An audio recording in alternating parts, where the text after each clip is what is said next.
Good morning, ladies and gentlemen, and welcome back. Welcome to the second day of the NATO Public Forum. We are continuing the program around discussions and decisions of the NATO Summit here in Vilnius, Lithuania. My name is Rytis Zemkauskas. I will be your MC for today as well. If you are in this room, you are invited to join our conversation by raising your hand. And once you've been selected by the moderator, you can go to the microphone and ask your question. For those watching online, you can register on the event website to be a part of our conversation. Once registered, go to the Q&A function of Slido. Follow the link in your registration email. You are encouraged to communicate about this event on social media. You can follow up on the discussion and amplify our conversations online by using the hashtag NATO and Public Forum and the hashtag NATO Summit. Now, it is my pleasure to invite on stage the next panel, or the first panel today, for a discussion on climate change and its security implications, led by Christine Mhundwa, anchor and correspondent at Deutsche Welle. Christine will introduce the panelists.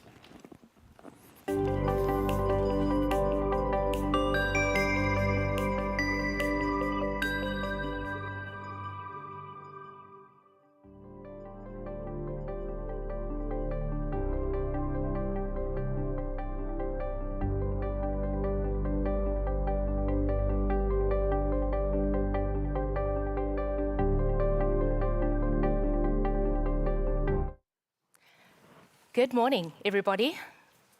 Oh, that's a frosty one. Good morning, everyone. Everybody okay? Yeah. The alliance is intact. We're all right. Welcome to day two, and thanks very much, Rytis. I'm really excited about the next hour that we're going to spend talking about the other challenge that we're facing, the immediate crisis that we're facing. It's the climate crisis.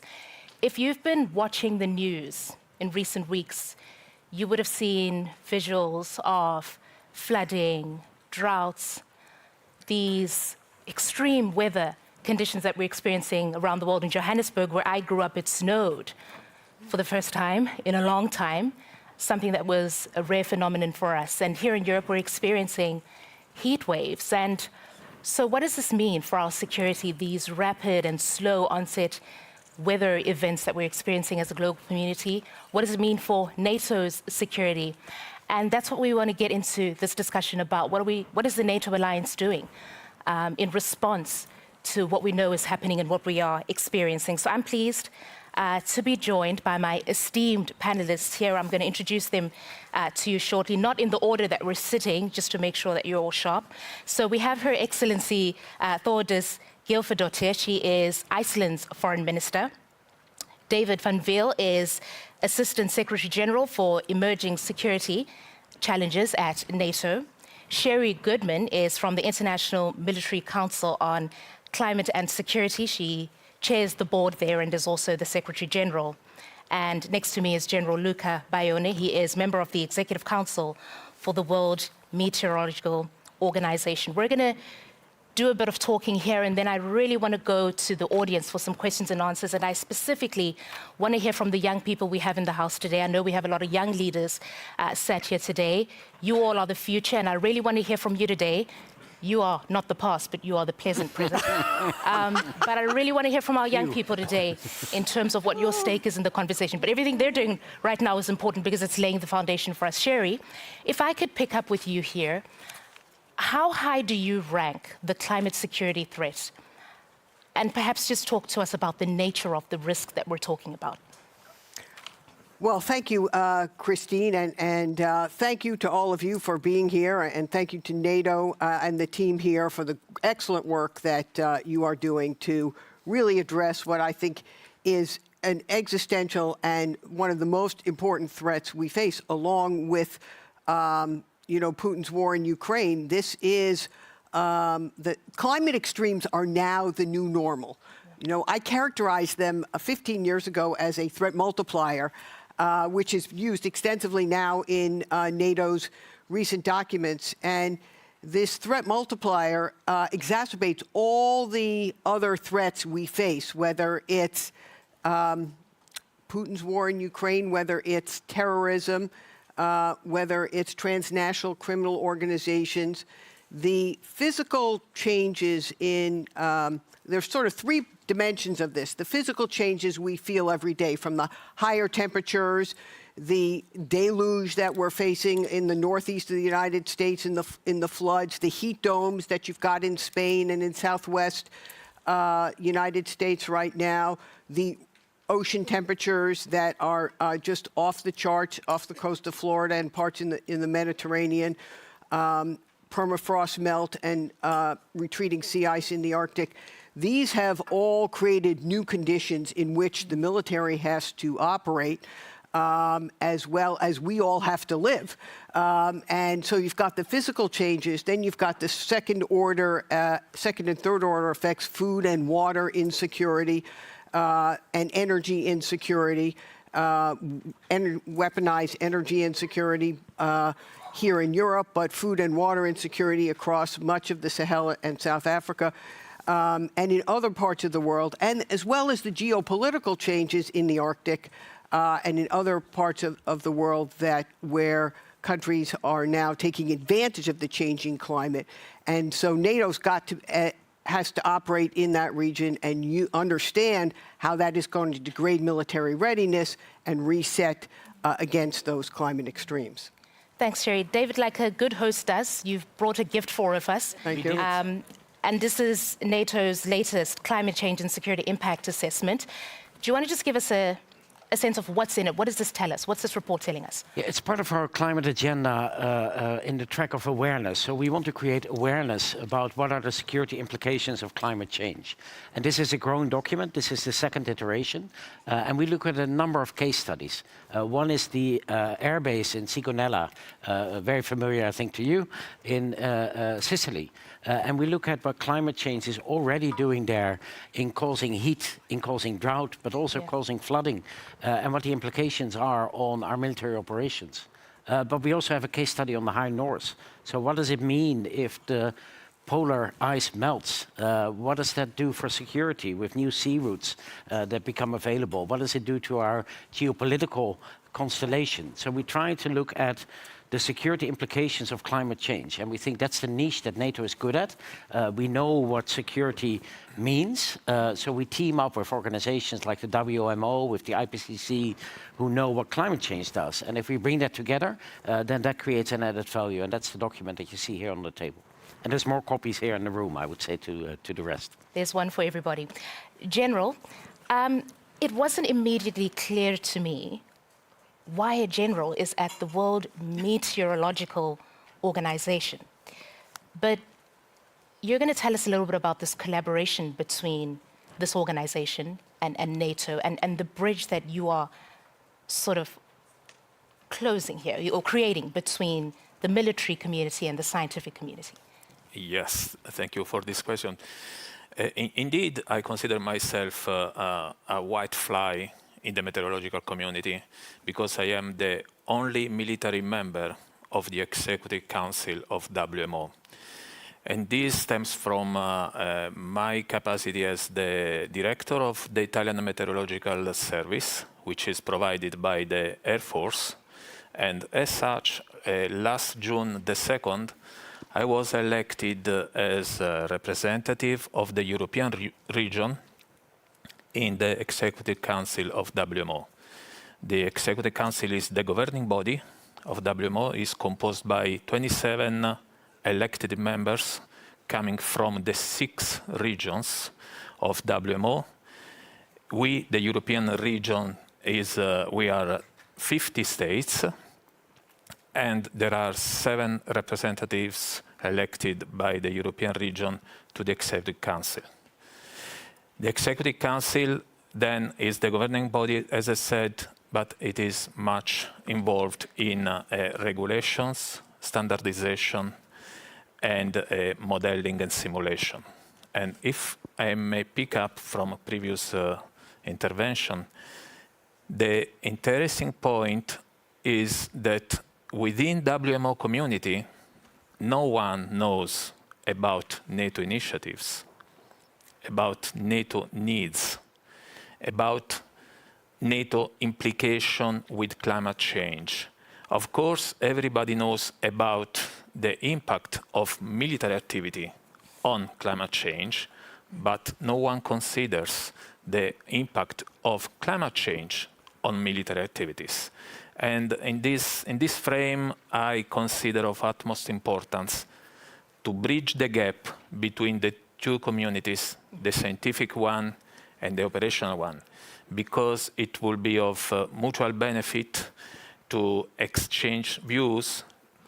For collaborating for climate action, we need at least two actors to collaborate. One is NATO, the other could be WMO. And in my capacity as military person, military member within the Executive Council, this is one of my line of action, and to try to bring the best of the scientific community within NATO, also in order to exploit the needs of the military component on the field, because WMO does not have enough resources to fund initiatives, to fund programs. NATO, on the contrary, does have a lot of capabilities, starting from a center of excellences, not only the climate change and security center of excellence, but also here in Lithuania, Energy Security Center of Excellence, also Military Medicine Center of Excellence, because we should not forget the implication of climate change on health, and the implication of climate change on food security. Yeah. There are a lot of area for collaborating together. Another one is represented by the presence of the Strategic Direction South Hub in Naples, which already managed several initiatives with the African Union in the field of climate change. Right. Thank you, General. David, I want to bring you back into the conversation because we've got a question coming in that I think works well here. It's from Darius, and thank you for the question, Darius. What are the tools tell us about the tools NATO is using to persuade member states to engage in tackling climate change more actively, just following from the collaboration that the General is talking about? So we don't really have to persuade nations to pay attention to climate change, and especially not the military. Don't forget that our militaries operate, for example, in Iraq, and are encountering temperatures of over 50 degrees at some points in summer. We feel the impact of climate change. We have to do more disaster relief. So there's a great awareness within the militaries that climate change is real and that it will lead to security implications. So from that perspective, it's actually pretty easy negotiations, I would say. The question is, how fast can we move and how ambitious can we be? I mentioned the awareness track. We really want to know what the security implications worldwide of climate change are, but there's two more tracks in our work. One of them is adaptation. So we already see now that we have to adapt to the changes that are already there. We have naval bases that are flooding. We have helicopters that have less lift in high temperatures. We have to operate in colder weather. We have to operate in hotter weather, more extreme weather. So we need to adapt our armed forces to that. And then finally, we have a track on mitigation, because yes, the military is also an emitter.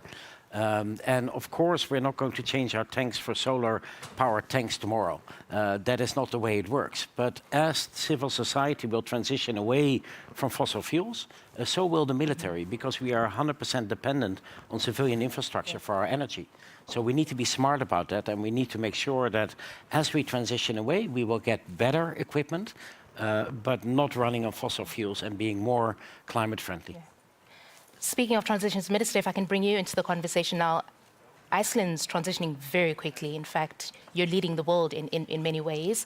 Could you talk to us about that transition that's taking place in Iceland right now as it pertains to the climate security threat? Well, Iceland is very fortunate when it comes to natural resources. So we heat our houses with geothermal. We don't use gas, we don't import gas, and the only oil we import from our friends in Norway, and we have a policy and a goal to be totally independent from fossil fuels pretty soon. We also say that we want to be the first in the world to be so, because we know that we can, but it's not totally up to us when that will happen, because we will need technology that we do not, create back home in Iceland. But even though we are, in the forefront, we still have some sectors that we haven't really moved from in energy transition.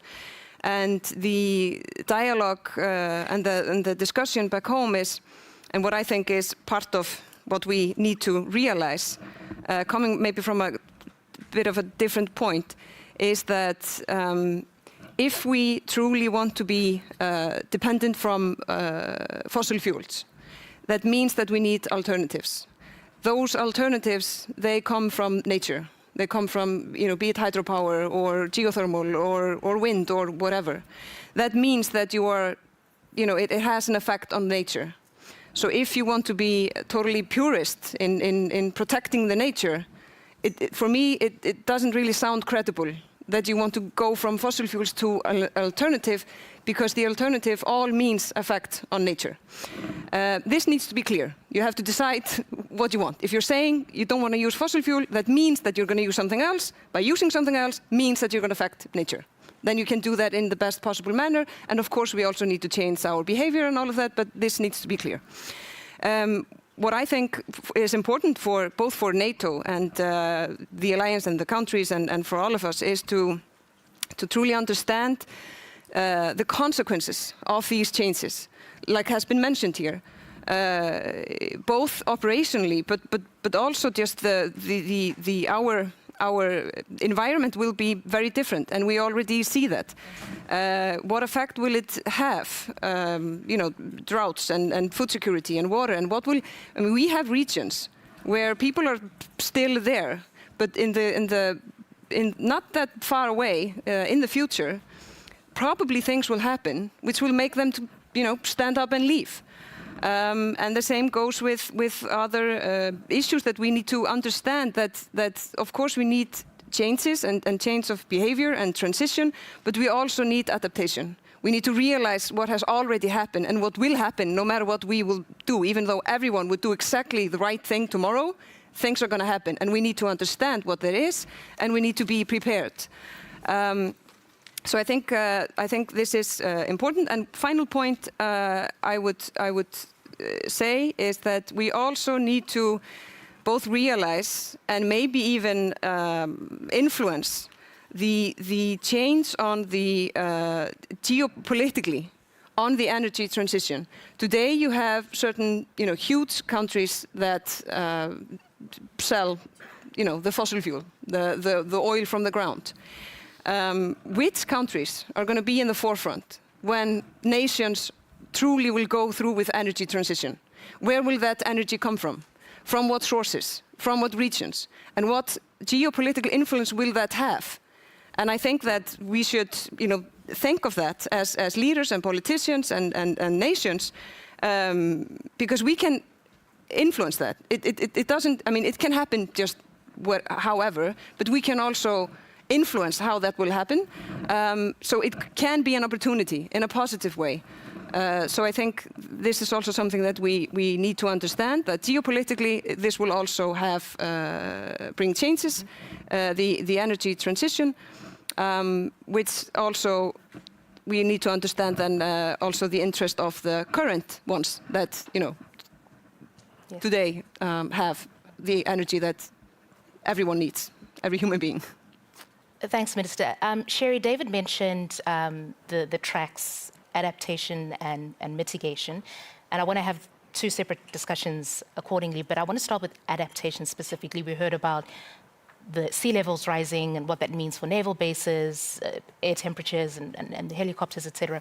How does NATO adapt, and what should NATO be doing to adapt to the current climate crisis? Well, the challenge for NATO, as really for militaries all around the world, is can we adapt as fast as the climate is changing? The sea levels are rising, for example, at Norfolk in Naval Base, one of the examples in the report, and the largest complex of military facilities in the world, a NATO base, all U.S. military base there. Already 18 inches. and they expect it to rise a couple of feet by 2050. So we have to raise piers, you have to build new seawalls, you need to use nature-based solutions. I mean, today already, people who live there can't always get from their home onto the military base to work because there's sunny day flooding on a regular basis. So this is a challenge for the whole region. You've got rising sea levels, subsidence, and storm surge all happening at the same time in this low-lying, very critically strategic, important region. So that's one area where we have to work, and it has to be a military and civilian partnership because, as David said, you know, the infrastructure, the energy, water infrastructure is all interconnected. And this has to be done both at military bases on the coast, in other areas that are highly subject to wildfire. I mean, increasingly, our military are deployed both to help fight civilian fires, but also fires affecting military bases across NATO and in other regions as well. So all of these challenges we have to think about how to adapt in colder climates, hotter climates, wetter climates, and use both we have to develop our predictive capability so that we can look at new methods of building construction materials, as well as looking at a combination of nature-based solutions and new innovative energy technologies that will help reduce the reliance on fossil fuels and move us more towards a net zero. And then we have to adapt our operations, our military operations as well, so that our soldiers, sailors, airmen, and marine can operate in hotter and extremes. Now we have black flag days that are increasingly where the wet bulb temperature is above, well, I think it's 92 degrees Fahrenheit. I forget what that translates into centigrade. So Celsius, so we need to be able to adapt our equipment as well as the clothing for our soldiers, sailor, airmen, and marine. So a variety, and this is going to happen across many regions of the world. I know the report notes in Iraq already it's going to be too hot to operate in many areas, and that, as others have noted, is also going to lead to migration. So we have to adapt to those situations as well. We're going to see that around the world. Increasing climate-fueled migration is going to upend societies in many ways and change the kinds of missions our military is going to be undertaking. And speaking of the military operations, a few weeks ago, it must have been, Secretary General Stoltenberg said that NATO shouldn't remain a fossil fuel alliance in a renewables era. You've talked about our military operations, and we have to consider here, David, NATO's commitments to mitigation. But as somebody is rightly pointing out here in the question, we have this continued shelling that we have going on in the war, and somebody's asking what that means for the ozone, right? We had recent air drills or air exercises in Germany. One wonders how much carbon was emitted with all of that. So my question to you here is, what's NATO's plan to honor the commitments and the pledges to net carbon zero? Yeah, it's a very good question, and especially when there's a large conflict going on our continent, we have to realize that we can't stop flying, we can't stop doing exercises, we can't stop using the equipment that we now have to protect ourselves. That would not, without security, what's the use of everything else? So we need the equipment we have now, we need to use it, and we are going to be using it more as we're increasing our deterrence posture here in Europe. That's a fact. And that's something we have to realize for today. That doesn't mean that we can't look at the future and that we can't look at new equipment as it comes in, that we can't look at best practices that are already out there to make the current equipment more energy efficient. For example, the infantry fighting vehicles that are being used, 1/3 of the fuel that they use goes into the heating of the vehicle. If you can electrify the heating, then already you're saving a lot on fossil fuels. And that is something that the military also wants, because it's a win-win. If you use less fuel, that means you have less fuel convoys, and we've all seen the long column of Russian tanks on the way to Kyiv, stuck without fuel. So you're solving an operational problem, but at the same time, you're also helping to mitigate the impact of military operations on the climate. So from that perspective, we're looking at new technologies. We're looking at being front runners. We're looking at best practices from other nations. For example, the Netherlands is now experimenting with infantry fighting vehicles on electricity. Germany is looking at hybrid propulsion. Poland is looking at hydrogen propulsion for tanks. So there's a lot of good examples happening out there that can actually also help us to reach our goals and be a contributor to the net zero. And Minister, if you wouldn't mind continuing on that thread of making our military operations more energy efficient. Well, you know, in that regard, I would say that we need technology, we need new technology, we need innovation, and for that, of course, you need a clear policy, so the industry and the money knows where we're heading, so they will follow. But we also need to have a strong environment for pilot projects and innovation. And eventually it all also connects, because when you have societies where, you know, innovation is strong, entrepreneurship is strong, where you can be creative and test things, it's more likely that we will find those solutions. So in countries where that's not possible, we're not going to find those solutions.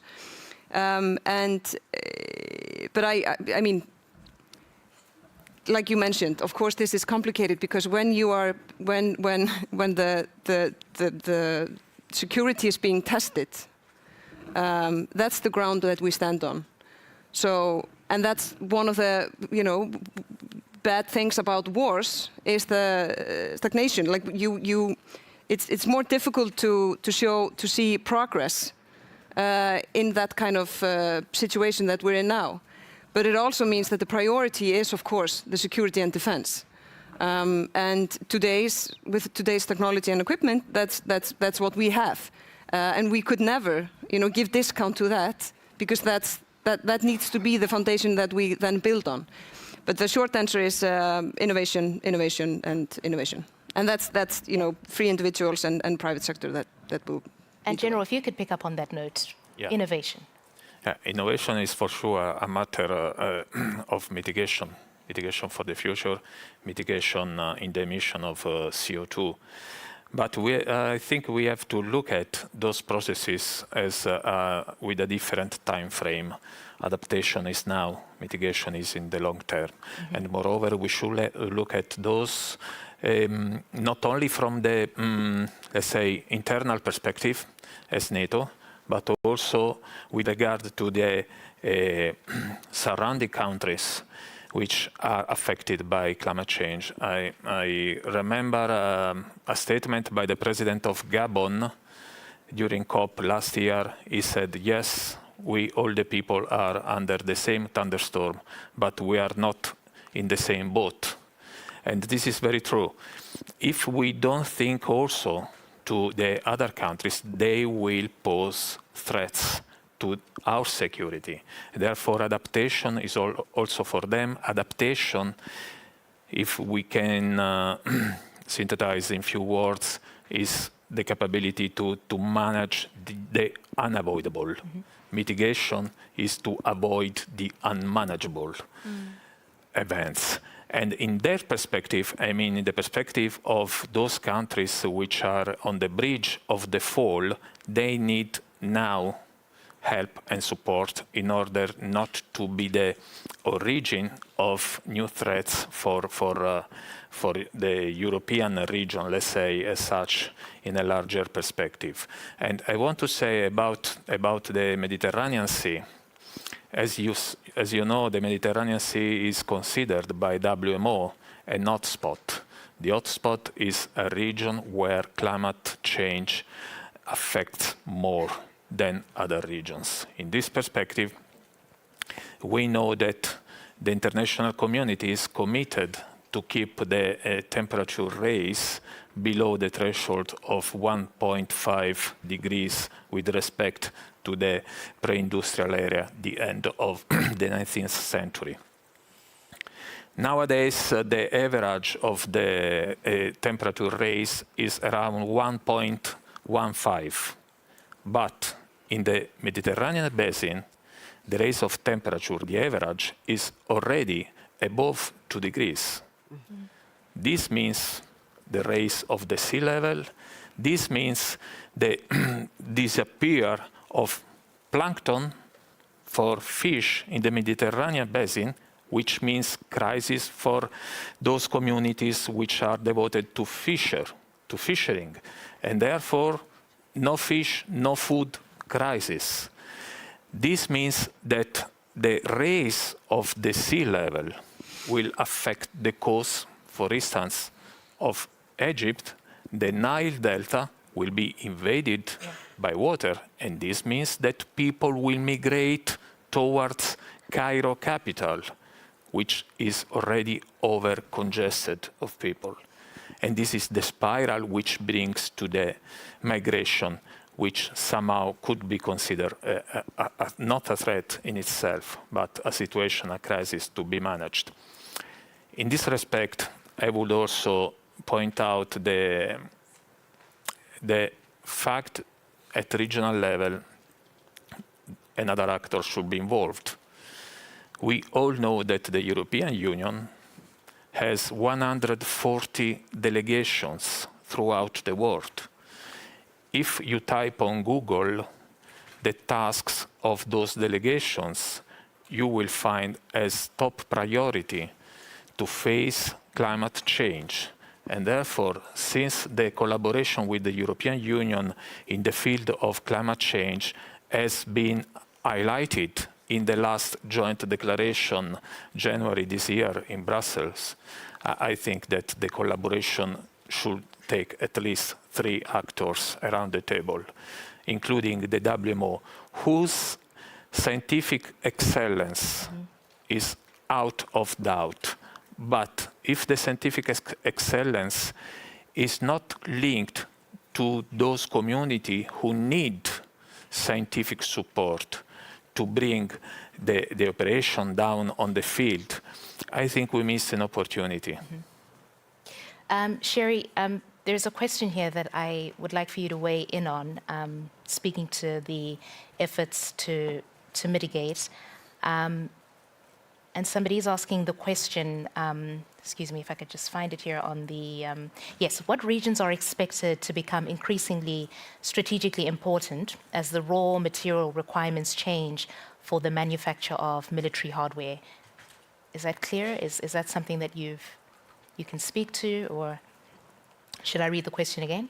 Yes, no, I you know, as we make the energy transition and we improve the effectiveness of our military equipment also through the energy transition, we face a number of critical materials and dependencies around the world for non-fossil fuel energy. So the electrification of energy means we need more cobalt and lithium and other materials, many of which today are sourced in China or mined in parts of Africa and other regions of the world. So we have to be very mindful that we don't create new critical dependencies as we go through the energy transition. And this is a big challenge for all NATO, for all nations, really. It's something NATO highlights in this report. It's something the U.S. is very mindful of, that we need to really think through the whole supply chain of the new critical materials that are needed to move through the energy transition, and make sure that we're looking at not just sourcing from China or sourcing only from mining only from countries where that creates an over-dependency, and not investing in those nations, particularly across Africa and other regions where they're already seeing drought and desertification exacerbate the climate threats and lead to further food and water insecurities. So all of these need to be understood together. And it's a good question. And I want to just say for the International Military Council on Climate and Security, which has over 40 members now, most of the NATO member nations and others as well, it's become a very important forum to mobilize action on climate and security. I'm very happy that General Baione is now joined the WMO, because I think this is really a critical link to bridge the gap between the science and the operational needs in our military. And that, I think, is becoming increasingly apparent as we move forward with understanding the risks in the particular and understanding how to modernize and ensure our equipment is efficient and effective at a time when we also want to turn the energy transition. Yeah. And Minister, perhaps you can also tackle that one as well, about not creating other dependencies. We know how in the war, energy has been weaponized. Yeah, well, I agree with everything that has been mentioned here. First, because of my first point regarding the geopolitical change energy transition would bring, is of course linked to what we've seen in this war.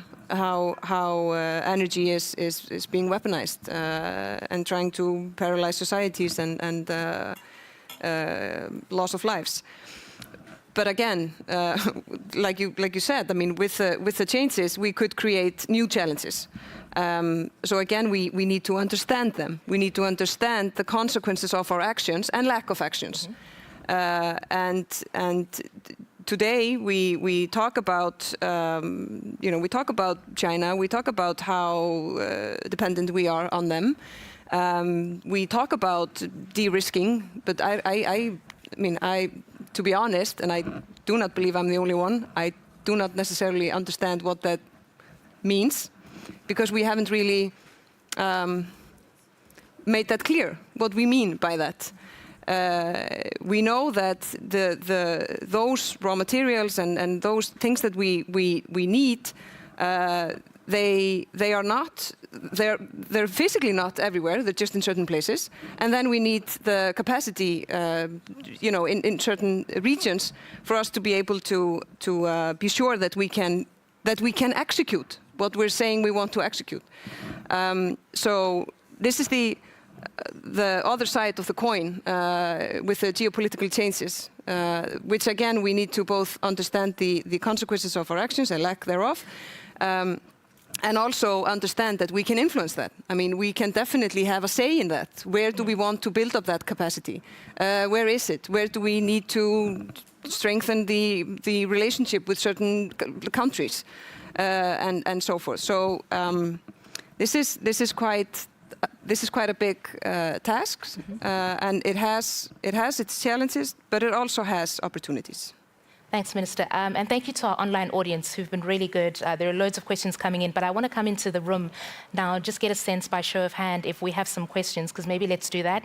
And I can always come back with more questions here. So I'm going to allocate numbers to you, and then you can make your way to the microphone in the middle over there. So 1 right at the back, 2 right over here, 3, and we'll do those for now. So please make your way to the microphone in the center.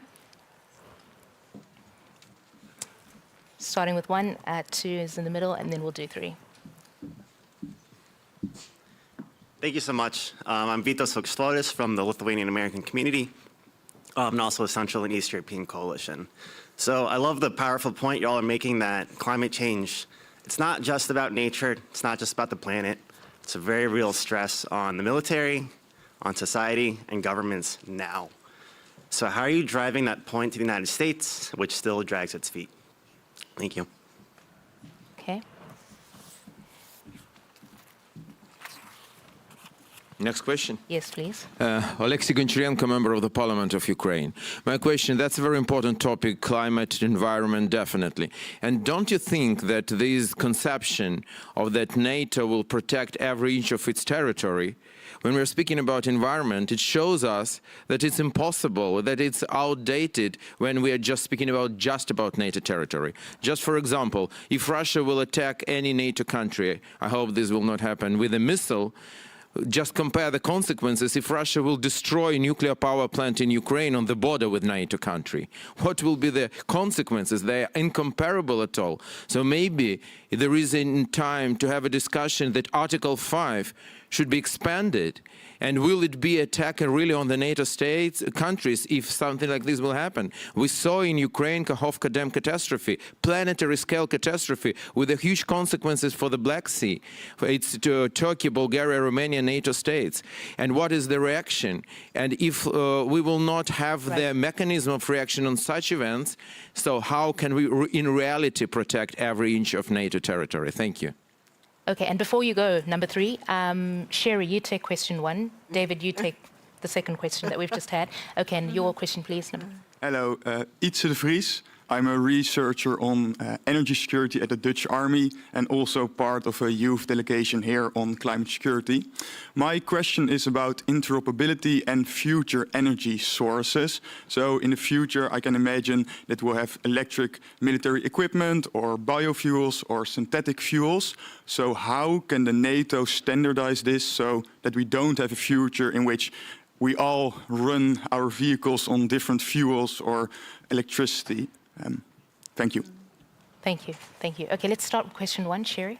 Okay, first I want to recognize this group of climate security young leaders here. We just had a question from there, a half a dozen or more of them that are here, and they are the next generation leaders in this field. I am so proud of them, and I know they represent a much larger cohort that is leading and ensuring that we will address the climate crisis as a serious threat. And that's part of the answer, to the first question, which is, we are moving towards, we are addressing, and there's a very ambitious program in place in the United States now to move towards net zero.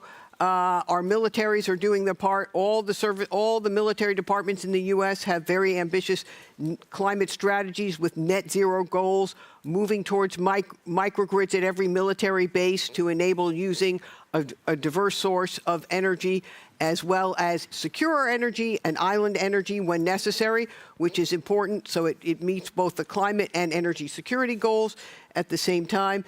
There are a number of sectors where the military moving towards electrification of vehicles and more charging stations can begin to make a real difference in moving civilian society as well as technology innovation, both on batteries and on solar, on baseload solar for housing and many other areas where the needs of the military and civilian society align. So I would say that we're working within NATO, as part of NATO, to address that. And I think that we have a very good baseline moving forward, recognizing that we have a lot of threats right here on the doorstep that we need to face at the same time. David? Yeah, on the question of Article 5, it's of course a good one. If we look at the environmental consequences of the war in Ukraine, they're huge. Look at the Kakhovka Dam that was blown. We've figured out what the long-term impact of that is in desertification, in the loss of food production, in the immediate impact on humans and cattle. It's enormous. And if something would happen to the Zaporizhzhia nuclear power plant, that would be a huge disaster. So I fully agree that these are huge challenges that we're facing at the moment. When it comes down to Article 5, it is not the case that only a missile attack on one of our nations can trigger Article 5. We've already stated that cyber attacks or malicious cyber campaigns can trigger Article 5. An attack in space could trigger Article 5. Hybrid attacks could trigger Article 5. So it's not a set case that Article 5 could never apply to something that would have a huge impact on our security but doesn't happen on our territory. Just to say that's already an option that will be available. When it comes down to interoperability, the third question, I really, really like it. And it's at the heart of what we do at NATO, which is making sure that we are interoperable and that you don't come with your electric vehicle and then figure out that your ally is working on hydrogen and you can't plug in, or the US electric system is different than the European one, and that means that the vehicles are not interchangeable. We really want to be at the forefront of those questions. So our leaders yesterday endorsed the decision to let us work on an energy transition for the military by design.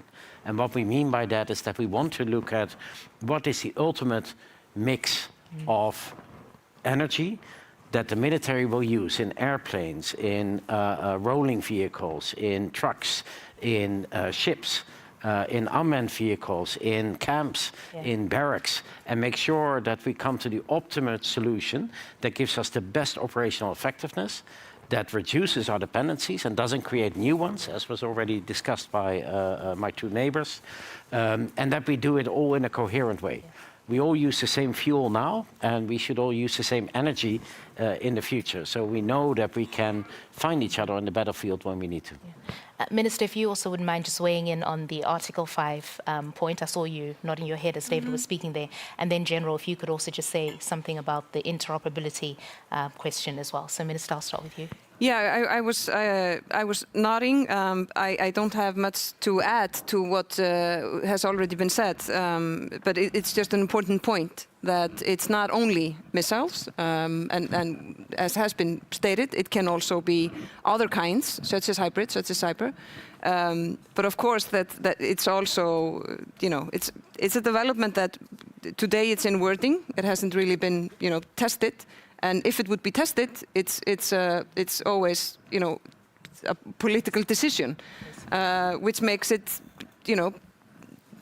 a challenge, but also interesting to try to understand what would happen and in execution what Article 5 truly means. But just regarding the third question, it's, this is. We would not be able to have like one solution for everyone, but we of course need to be able to plug in. And when it comes to policies and for example incentives within governments and countries, I think it's important that they're technically and technologically neutral. So we're not choosing one from another. But what is also interesting is that, for example, when you look at e-fuel, I mean, you need a lot of electricity to produce that.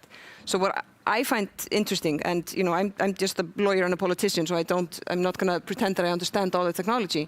But if you need so much electricity in producing certain kinds of solutions, and then you list up everything that needs to go through energy transition, where would that rank?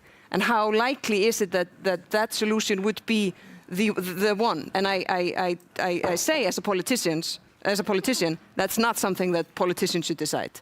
That needs to be the sectors, the people that are innovating and investing, that needs to figure out the best solution. The market needs to do that, but of course we need to have a clear policy on where we're heading. So we think. General. Yes, interoperability is of course a key issue for the efficiency of the armed forces, and interoperability in the field is linked to the interoperable procedures beside interoperability of devices and equipment. In this regard, we have to consider a point which was raised earlier, the fact that armed forces are going to be challenged more and more with, let's say, civil protection tasks. This will bring the need to adopt national procedures rather than NATO procedures, which will make a challenge when they find themselves operating in the international environment. It could be useful to exploit best practices throughout the allies, and also in this field, I think the scientific community could help to find the best way to look at the efficiency of devices and equipment. Right. Do we have more questions in the room? Right. One. I did see another hand on this side. Or not? Somebody take their hand down. Two. Okay, let's take those two. Hi, thank you so much for these very interesting thoughts and reflections. I'm curious to hear more about the new Climate and Security Center of Excellence and the opportunity that presents for obviously collaboration within NATO, but perhaps beyond NATO as well, and how NATO member states can work with other partners on the climate issue. Thank you.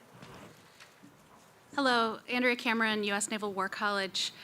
Yesterday, we were talking about Diana and how that is funding innovation within NATO, and I was wondering if you could kind of bridge the gap of how innovation is going to meet with climate change and if that's being considered in Diana-sponsored projects. Thank you. Okay. Okay, well, thank you, Andrea and Elsa, for your good questions. I'll start with Andrea's first on Diana. I know you're going to have the chair of the Diana Fund, Barbara McQuiston, on the next panel, and she and I did have a chance to speak earlier, and I think there's a lot of opportunity both in energy technology innovation and in climate technology innovation. One of the important gaps that we need to bridge as we take climate science and turn it into operational decision-making tools for militaries is to bridge what we call the 1 to 10 year gap. We have very good weather prediction now, and we have good long-term global climate models. There's a gap in the middle that's often referred to as the 1 to 10 year gap, where you want to make decisions about planning an exercise or next year's military operation, or what's going to happen, what's the flooding going to look like in Pakistan next year, and you need to have more fidelity on that information, and that's a combination of downscaling global climate models to a regional scale, and then extending out other types of models and new air-sea interactions and other types of tools that are becoming available. And I think that's going to be an important area of climate technology and of improved predictive capability, so that I would love to see Diana invest in for NATO's benefit. And Elsa asked if I could just comment on the Canadian sponsored Center of Excellence, which I've had the privilege to visit with in Montreal as they stand up. I think there's a really important role to play in the education and training and building out the awareness pillar for NATO, and in expanding the offerings, a variety of education and training tools that will bring more capability across NATO member nations. Yeah, let me start by echoing the last point. I mean, centers of excellence are a great added value to the work that we can do at headquarters, because it brings together specialists on a voluntary basis by nations that really provide input to the policy that we make. For example, the Energy Security Center of Excellence here in Lithuania provided a critical input on the energy assessment of how we're using energy now in an operational context. So I'm looking forward to the launch of the Center of Excellence this afternoon, and the Canadian government will sign the MOU then, and I'll be proud to be present there, and we're looking forward to it being stood up. On Diana and the NATO Innovation Fund, innovation has been mentioned, is going to be key in this whole energy transition. And I was lucky as well to be also part of the founding of both Diana and the NATO Innovation Fund. Yeah. So we made sure that in both the Charter of Diana and in the LPA, the Limited Partnership Agreement of the NATO Innovation Fund, green is one of the founding principles. And green tech will be key for the investments of the fund, but also the projects and the challenges that Diana will run. There will be a panel on Diana and then if later on, so I don't want to spoil too much. But one of the pilot challenges that has been launched by Diana is in the field of energy resilience and in energy storage. So that's a testimony to how we're really looking into new tech to help us in this transition. General, you wanted to tackle that as well. With regard to the Climate Change Center of Excellence, we as Italy, we have proposed to participate to the Center of Excellence without deploying personnel, but just using our operation room of the Italian weather forecast center of excellence in Italy, where we have sensors, we have link with satellite, meteorological satellite, and we can also provide the link to the World Meteorological Organization, but also to the EUMETSAT, which is the organization for the exploitation of meteorological satellite in regard to the models for the outside, for overseas operations, where we can put together different models at a global level and focus on the specific region, as you were saying earlier. Minister, I just want to give you this question that's come through from a member of the online audience. How might the energy transition impact NATO's mission in critical infrastructure protection and energy security? Could you repeat that? So how might the energy transition impact NATO's mission in critical infrastructure protection and energy security? Could the energy transition be a driver for improved security? Absolutely, but it could also, not be.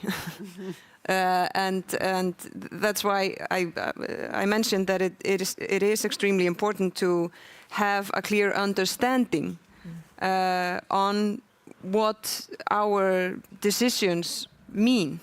And if we decide to do A, we at some point also need to decide to do B. Yeah. Because if we already decided that we want to become net zero, that we want to go to alternative, for example, energy production, or use and then use equipment that needs these raw materials, we need to understand, where we're going to get them. What does that mean? Is there will we be, dependent on countries that we do not want to be dependent on? Because we've done that in the past and it didn't go so great, and we should not repeat that with the next thing. So it could definitely, it will have an effect. It could be a positive one. It could also be a negative one, and it's up to us to make it a positive one. But for that to happen, we need to understand, and we need to be ready to do what it takes to get there. And again, there you have to understand the geopolitical situation. You have to decide on up to how much do you want to have, businesses or dependencies on like-minded nations and not. And also, you would have to have, there will be a lot of interest and lobbyism, and you have to be ready to tackle that. And that, for politicians, that's often quite the challenge to do so. Any more questions in the House? We're down to the last 5 minutes. Going, gone. David, there's one more from the online audience for you. How do you see circular economy implementation into NATO's security vision? What I would like is that with everything we do, everything we build, every field of expertise, whether it's economy, development cooperation, financial, that we think about security. Yeah. And I'll give you an example, that after the sabotage of Nord Stream 2, we sat down with a lot of the undersea infrastructure owners, and we asked them, what is your risk matrix when it comes down to sabotage? And it was not part of their risk matrix. I sometimes joke that bank directors are the people that I can relate to the most, because they know that everybody wants what they have. So they're geared towards malintent. But a lot of the things that we have, our energy infrastructure, our financial system, our logistic supply lines, are geared towards economic principles. So I think that as we change our economy to a more sustainable economy, as we transition to more sustainable forms of energy, we need to think about security. Yeah. One example on that, we're building huge wind farms in the North Sea now. That means that a significant part of our energy will come through a few cables that are lying on the seabed. We need to think about how do we protect that infrastructure, because it's part of our critical energy infrastructure. And that needs to happen across the board, and we have the expertise to help. So we're ready to engage with all those communities. And I think we'll leave it on that note. Did you want to add in there, Sherri? Or? Well, the circular economy concept for militaries harks back to a concept we call life cycle cost, sort of understanding the full life cycle of the weapon system. And, over the last 20 plus years, militaries have gone a long way to understand what that logistics tail is. And we learned the hard way in Iraq and Afghanistan that logistics tail was dragging down the fighting tooth when we were losing soldiers as they were convoying fuel to the front. So now we've sort of re-engineered how we think about energy in a contested logistics environment, and that will also help us better understand the whole life cycle for our acquisition system. Thanks very much. And now I think we can really leave it here. A massive thank you to everybody, especially my panelists, to Minister Gylfadóttir, to David of NATO, Sherri, and of course, General Baione. Thank you to our online audience for your engagement and your questions, as well as those of you who've been in the House. And I hope to continue the conversation at another point. Thanks very much, everybody, and that's where we'll leave it.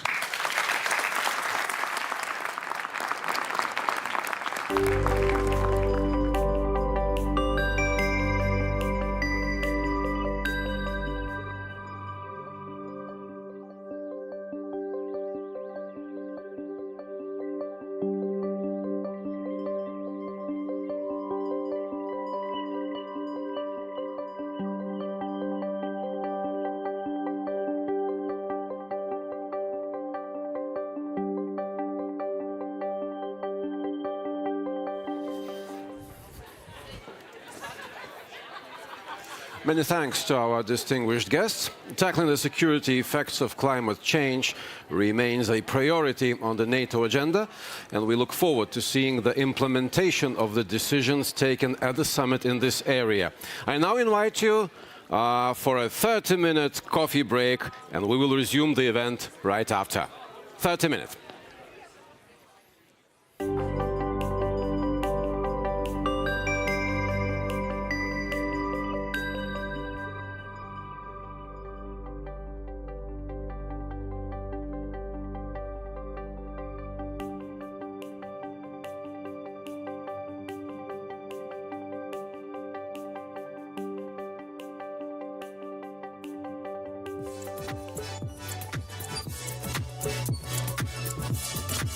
Hello everyone from the YouTube studio, which is located here in Vilnius, Lithuania. We're just here where the NATO Public Forum is held, and together with Jack Kelly, today we're hosting our guest, Mr. Deputy Secretary General Mircea Geoane. Hi, Mr. Thank you for having me. It's a great studio you have and a great crew here. And a comfortable chair. Yeah, also mine. It's surprisingly comfy. Thank you for having me. I'm Ukrainian journalist, so my questions will be about Ukraine and about your expectations from this forum, NATO forum. No, we're looking forward to receiving President Zelensky.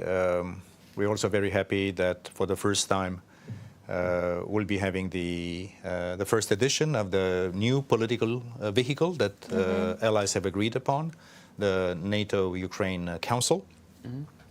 And so probably people wonder, we had a commission before NATO-Ukraine and now a council, what's the big difference? It is a huge difference politically. Because number one, Mr. Zelensky and the leadership of Ukraine will be among equals. He will be seated between UK and Turkey because they will be alphabetically. I'm giving a visual of this. And then on substance, this will be the highest method and vehicle for all our partnerships. And we'll be discussing there everything related to our cooperation, crisis management, support, reforms that are still needed in Ukraine. Also, we'll be announcing, our leaders will be announcing a new multi-year practical assistance, because politics is always important and strategic issues are important, but also we have to continue to help Ukraine transform its national security institutions, solidify these institutions, and also make sure that the transition from war to peace will be done according to NATO standards. So I'm very optimistic about the outcome. Of course, we'll be seeing the language. Everybody is anticipating what our negotiators are doing right away. I cannot anticipate that. But I would say that for President Zelensky, for Ukraine, for the heroes in the battlefield and the heroes all over Ukraine, I believe that Vilnius will be a very good signal of encouragement. You're getting closer to NATO. You are a future member of our family, and I think Vilnius will be a milestone in that direction. So it's not the new information for you, but while we are talking, while this forum is holding on, there is a very terrific war in my country and on the fields of war. So we have the counteroffensive. And do you think that the volume of NATO assistance is sufficient for this successful counteroffensive of Ukraine? For our victory, maybe? We have been already 500 days in this bloody war that Russia started illogically, brutally, and illegally against Ukraine. And I have to say that Ukraine has been doing great. Also because you fight for your land. You're so heroic, and you have the whole nation behind you. And also because we've been helping Ukraine, not only now, but when the war really started in 2014. Sure. With the illegal annexation of Crimea. So I think your forces have been already trained according to NATO standards, NATO command and control. Of course, there is always need for more military equipment, for more resources, for more money. And allies and partners of NATO, more than 50 nations, are trying to make sure that we provide the best equipment we can get, the best timing we can have, according to the needs that our Ukrainian friends are telling us. It's not always perfect. Why? Because also, especially in Europe, nations have not investing that much in stocks and ammunitions or industrial production. Why? Because the context was not indicating that need. So now we are in a way also ourselves catching up, ramping up production in order to fill in our own stockpiles and also to be able to do more and faster for Ukraine. So can I say that this is something that is perfectly reflecting the needs of Ukraine? No. Are we in a very dynamic and a very interesting process of delivering much faster and in quantity and quality the needs of Ukraine? Yes. Training is doing great. Absolutely. Great. And I have to say that our guys, our professionals, training military colleagues from Ukraine are amazed by the speed in which they learn. They are smart, they're quick, they are innovative, and in a way we're also learning from Ukraine. I mentioned on stage just a minute ago that it's a sort of a circular lessons learned process. Ukrainians are learning from us, we are learning from you. Talking about that, sorry, Jack, last questions. Do you think that Ukraine can strengthen the collective security of NATO by this? You know, Ukraine is already doing a lot for European security because just by defending yourselves with our help, you are basically defending a system of norms and a security architecture in Europe that Russia is trying to demolish. So yes, you do a lot. And many of the, and it's normal for the Eastern European allies from the Eastern flank, Baltic countries, Poland, my home country of Romania, Slovakia, all these countries, now Finland and Sweden. We are very happy of that news. I think it's good news also for Ukraine. They all say that, in fact, Ukraine is also fighting the war also on our behalf. This is true. So that's why we have to make sure that we help Ukraine all the way, that Ukraine is prevailing in this war, that we have a durable peace, and have Ukraine, not only during war, but also during peace, as a very successful European nation with a strong economy, with strong institutions, with strong military, and to be basically organically part of the democratic West. In the EU, we also applaud from NATO the fact that the EU is opening its doors for EU membership for Ukraine and for the Republic of Moldova and Georgia, for that matter. So what happens in Ukraine is important for Europe, is important for Ukraine, and is also important around the world. This is what Secretary General Stoltenberg is saying, that Ukraine's fight is a very important thing for Ukraine and for Europeans and for NATO.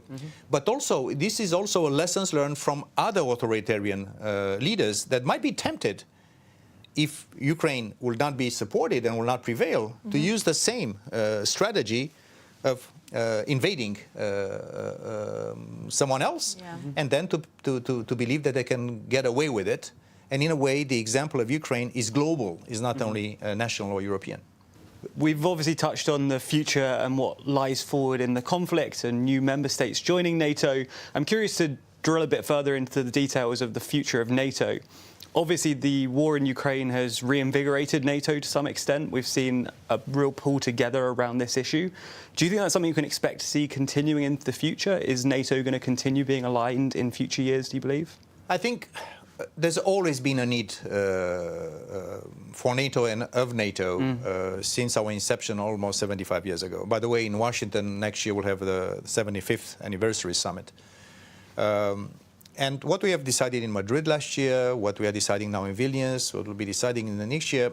So basically, I would say, without pretending I'm a fortune teller, I'm not. Yeah. But I think we have a pretty strong belief that what we are doing now, and the decision we take also here in Vilnius, for Ukraine, for Sweden and Finland, for our military planning, for our investment in defense and national security and collective security, will be transforming Europe and also, we believe, world affairs for decades to come. And this is what NATO is really all about. Being able to keep all these countries together. Now will be 32 allies, 1 billion people. And also approving the new defense plans and new technological issues, having Diana in the Innovation Fund in NATO. I think will be helping our allies to avoid a false dilemma between investing in high-intensity warfare, like the one we see in Ukraine, and also high-end capabilities. We need them both. Yeah. So in a way, I'm very optimistic that NATO will stay relevant. It has been relevant all the way. And when we say with pride that we are serving today in the most successful alliance in human history, also because we have in our gene, in our genetical code of NATO, that gene of permanent adaptation to a changing world. And that's what we do, and that's why we're optimistic about the future of this alliance. And looking slightly further afield, how much attention do you think NATO should be paying to the Asia-Pacific region at the moment? And are you concerned that disagreement between member states on issues like China could put a strain on the alliance? We have sometimes nuances or opinions that do not coincide all the time. I think will not be an alliance of democracies if everybody will be identically aligned on every subject at every single point in time. But when we get into a consensus operation, like we'll do here in Vilnius, we are very, very solid. Number one, NATO will remain, by treaty, a regional organization. We are a Euro-Atlantic, a transatlantic organization. That's clear. But the nature of global challenges to our security are not geographical anymore. Of course, there is deterrence and defense for territory and population, but cyber is global. Climate change is global. Space is global. Hybrid is global. Supply chain is global. So it's impossible for NATO not to look to the whole world and also beyond the world into space and cyberspace, because that's part of what we do. In order to defend my 1 billion people living in NATO countries, I have to make sure that I respond to all threats. China is an interesting example, because it's a country that is investing a lot. It's an economic development, and that's perfectly fine, but also investing a lot in defense, on new systems, in a relatively opaque way. So we are also in the business of finding the right balance between cooperation, but also more prudence when it comes to challenges that are coming our way. So yes, we are a regional organization with a global understanding of security challenges. I didn't want to ask him, Jack knows about the peaceful negotiations with Russia, but do you think it will take place in your close discussions with Zelensky? Will maybe the collective mind of NATO persuade him to go to any peaceful negotiations, or we just have to fight? You know, it's paradoxical. The fact that the more and the better we help Ukraine, the sooner peace would come. Yeah, I'm sure in this. That sounds paradoxical, but it's not. Because we'll never tell President Zelensky or the Ukrainian people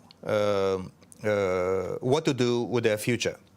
We'll never impose on Ukraine things that Ukrainians themselves don't believe are good for them. So it's up to President Zelensky and the people of Ukraine to decide the contour of peace when and if conditions would be met. What we need to do is to continue to help you, to make sure that we help you in the military field, in the economic field, in reconstruction, humanitarian aid, And this is something I want to say that also European, non-US allies, Canada and Europeans, we are doing also a lot. US, of course, is leading. It's a huge superpower. A lot in military issues, but also the other allies are doing a lot, and other partners are doing a lot. So there will be absolutely no discussion here when President Zelensky will be with his colleagues and his peers, the leaders of the free world, about what Ukraine should do, or where negotiations should start. Our obligation is to make sure that we create the conditions for Ukraine to decide when and if and under which terms issues will be met. And also something that is very important, and we say sustainable peace. You have heard Secretary General Stoltenberg speaking many, many times of sustainable peace. It's not only achieving a truce, some form of armistice disguised into peace, because we know that Russia, if we don't help Ukraine and if we don't do the right things, will be tempted to start all over again. So this is where I want to send a very strong signal. We support Ukraine all the way, and it's up to the Ukrainian people and leaders to decide when and if conditions will be met for eventual peace talks. Thank you. I agree with you. Thank you so much for this conversation. Thank you. For coming, so for much. finding time. Next time I'll take off my tie. And thank you, the crew. Thank you, everyone. It's a great studio here. If you don't see the other guys, you can stay. Thank you so much. Thank you. Thank you.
Hello and welcome to the NATO Public Forum YouTube studio. I'm Jack Kelly from TLDR News, and I'm very happy to be joined by the Minister of Defence for Finland. Thank you so much for joining us. Thank you for the invitation. It's great to be here. So last week, Finland announced its 17th package of military support for Ukraine, and more generally, Finland has been one of the staunchest supporters of Ukraine throughout the conflict thus far. Do you think that NATO as a whole is doing enough to support Ukraine, and if not, what more can be done? Well, the NATO countries and the EU countries gave strong support for Ukraine. And of course, Finland, we have been prepared for this kind of traditional wartime. We have also a lot of material which we have gave to Ukraine. But of course, we have to do a lot more. That's why we have to do in this meeting, ramp up the industry and do much more long perspective aid to Ukraine. That's the key. And when you're looking longer term, what are the core objectives there in order to support Ukraine in the long term? Long term, to modernize their army, give more stronger equipments, stronger vehicles, arms, everything, this kind of things, and make it a long perspective. That is the big scale. Yes. This is not going to end in 1 month or 2 months. Russia is preparing for long-time warfare, and they have a material, they have kind of a decisiveness, and we have to have also invest. Yes. And that's the key. And you're talking about the kind of the length of the war and the continuation of the war. Do you think that a peace agreement with Russia and Ukraine is unlikely at this stage? And if so, what are the core things that are holding that up at this point? Well, at this point, it seems quite unlikely. At the Russian side or the Ukrainian side, it must be a just peace, what comes from the Ukraine. That's why the West's main signal has to be that we are supporting Ukraine as long as it takes, and we are intensifying our support, that Ukraine can decide where is their limits, what they want to do. Throughout the war, ever since it first began, Putin's narrative is focused on NATO expansion, and that's been one of the core justifications he's given for the invasion. Presumably, as a new member state, that is not the attitude that you hold, but it is one that's picked up some traction in surprising places like China and Africa. What do you think NATO should be doing to counter this misinformation when it comes to the expansion of the organisation? I think many people have noticed that Russia has, throughout the history, not only at this war, throughout the history, has used these false narratives.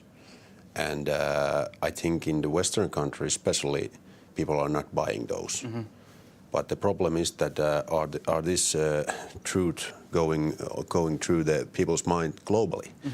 And we have to do much more at this narrative. NATO is a defensive alliance where nations are willing to join. NATO by itself is not kind of enlarging. Yes. Because of the free people, democratic countries, they are willing to join to NATO by their own sake of future, and that's what Finnish people also did. We decided to join to NATO because we want to preserve our democracy and freedom. We know our neighbor, and that's why we wanted to join. NATO didn't enlarge. We joined to NATO, and that's the truth, and that's what Putin knows.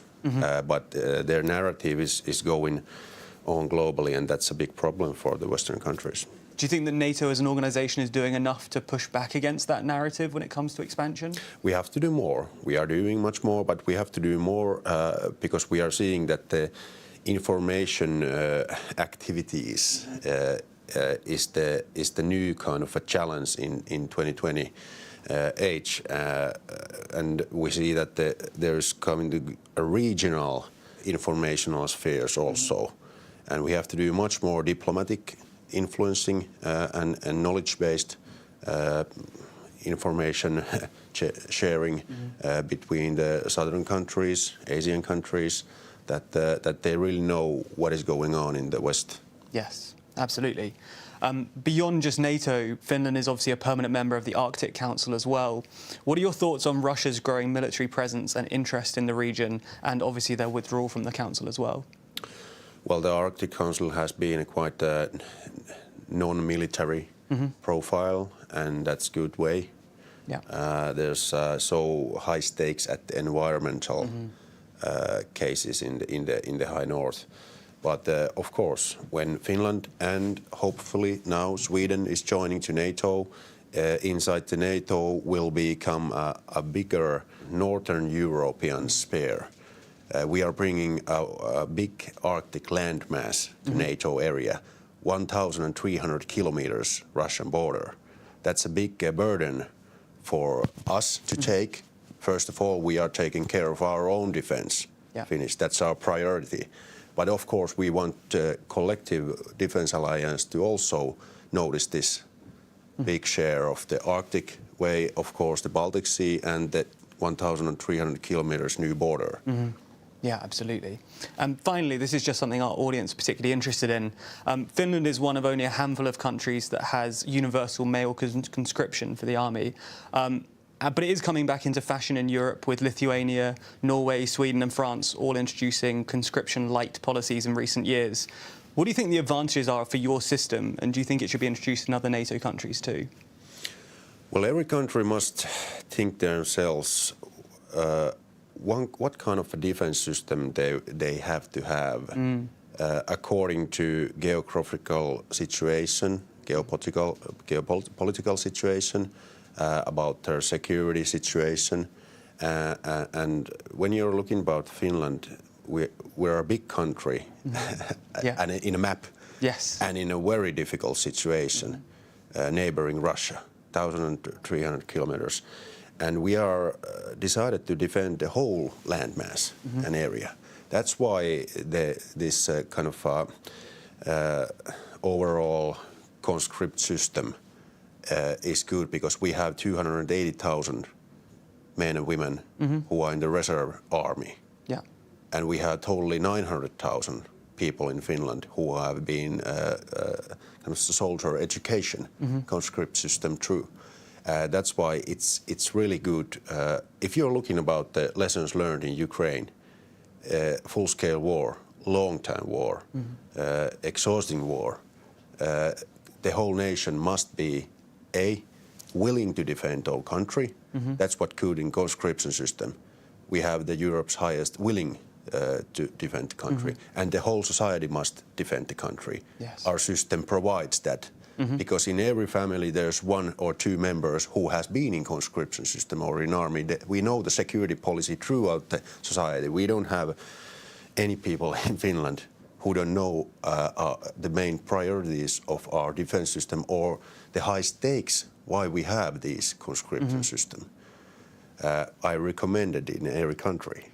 Interesting. It's really great to hear your perspective on that and more broadly. Thank you very much for joining us, Minister.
Welcome back from the break. Please take your seats because we are continuing the event with a conversation with the National Security Advisor to the President of the United States. And giving the floor to Christopher Heusgen. He is chair of Munich Security Conference, the moderator of this discussion.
Good morning, everybody. We are very happy to have Jake Sullivan here, the National Security Advisor.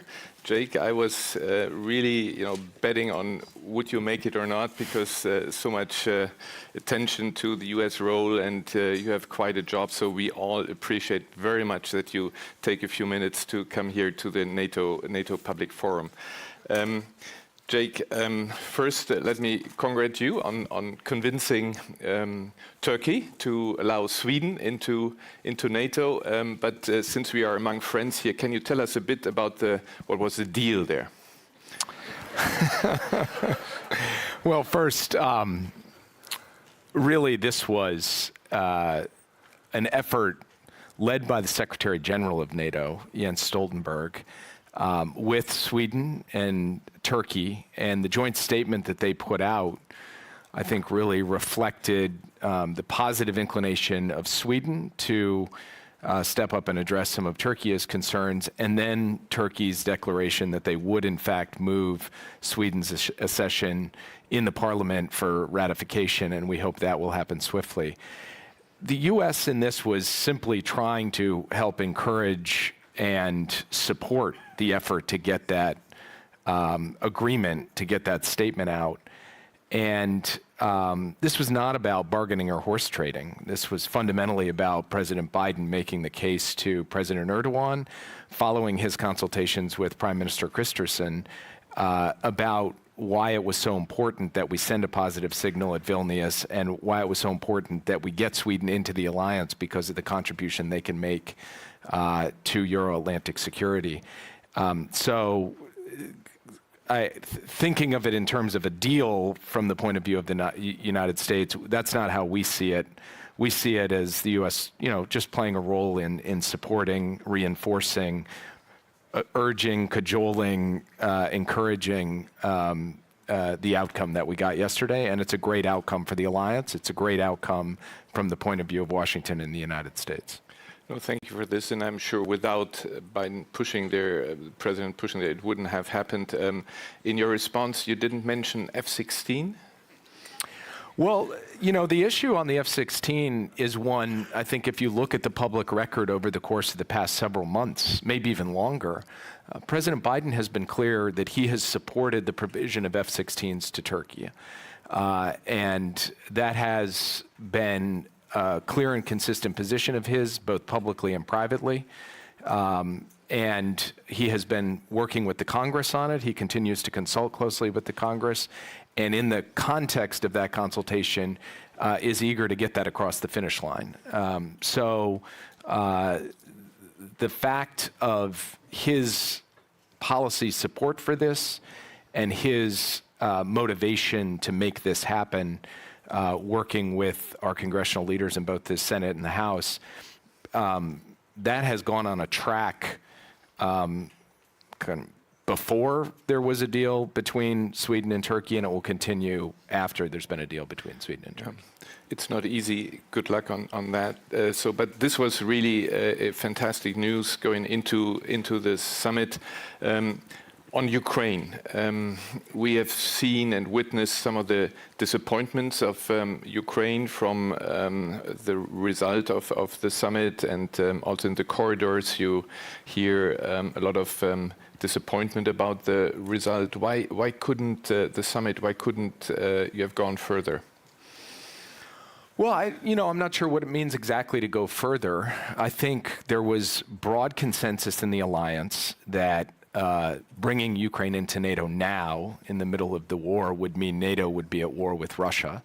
And I think across the alliance, there was a view that NATO ending up in a war with Russia at this moment doesn't make sense. So on the issue of bringing Ukraine into NATO now, I think there was broad consensus first. Second, I think there was broad consensus in the alliance that removing the membership action plan as some kind of obstacle or barrier to Ukraine coming in was something everybody could sign on to.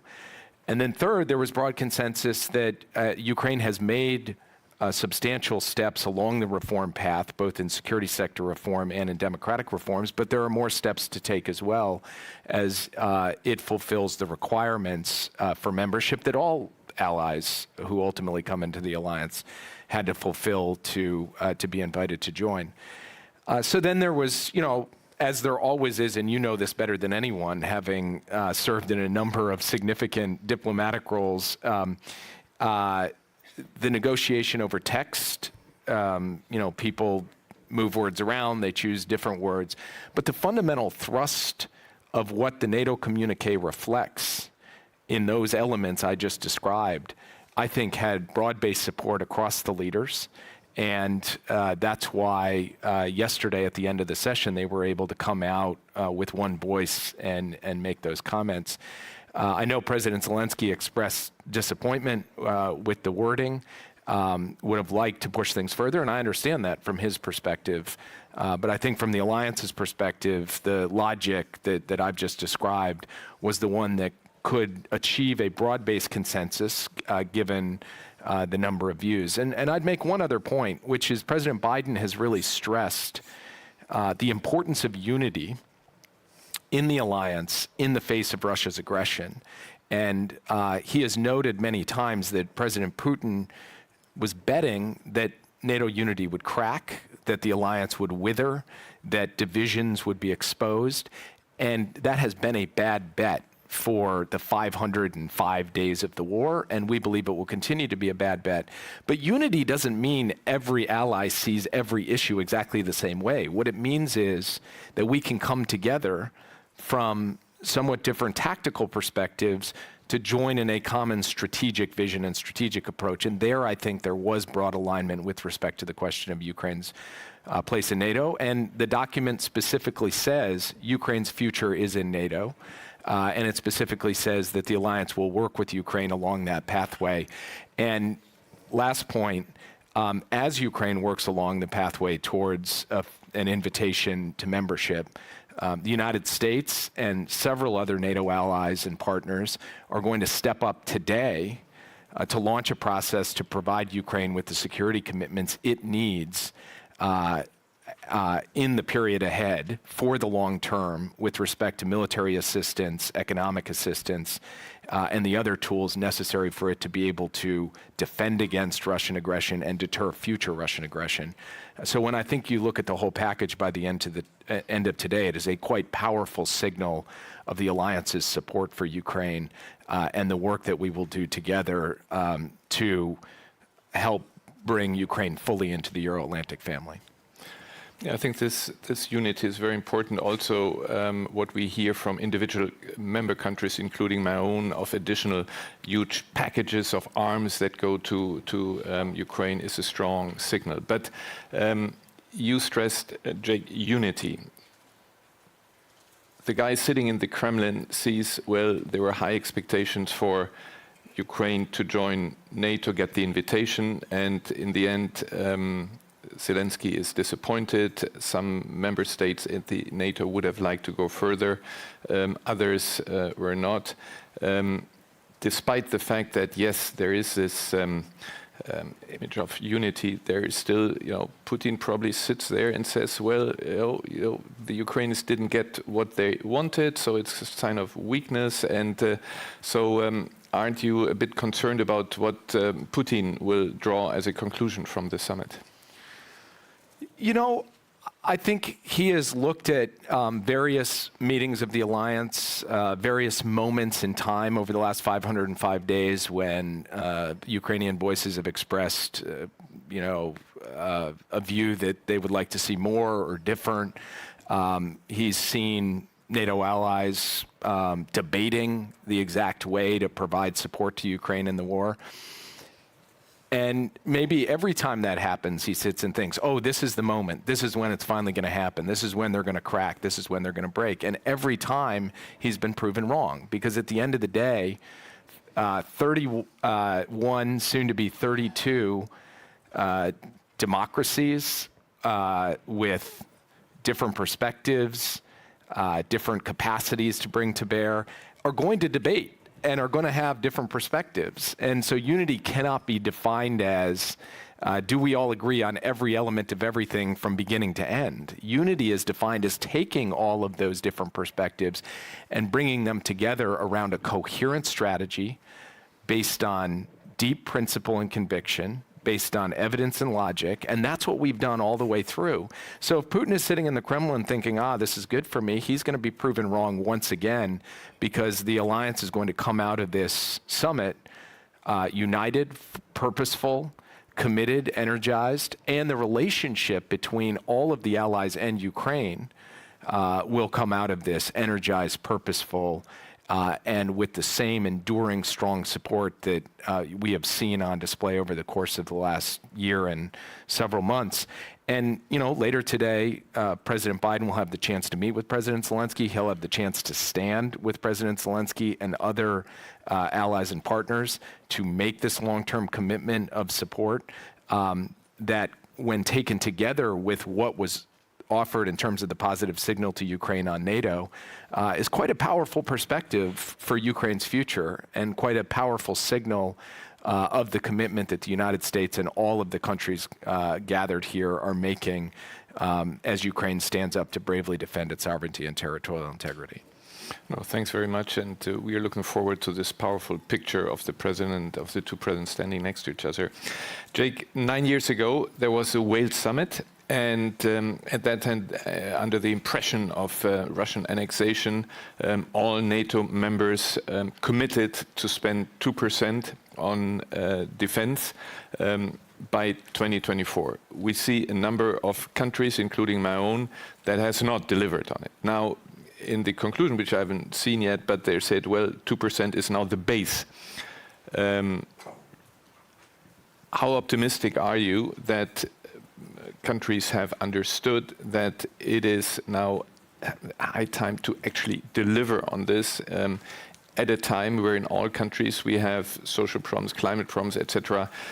How optimistic are you that governments, parliaments are ready to convince the public that, yes, security is the most important issue, and therefore we have to go to the 2%. And I mean, you are going far beyond, and sometimes I wonder, maybe the second part of the question, how much a bit of the reluctance from the US side to go into full NATO membership very quickly has to do with the fact that the Europeans have not really delivered on their commitment.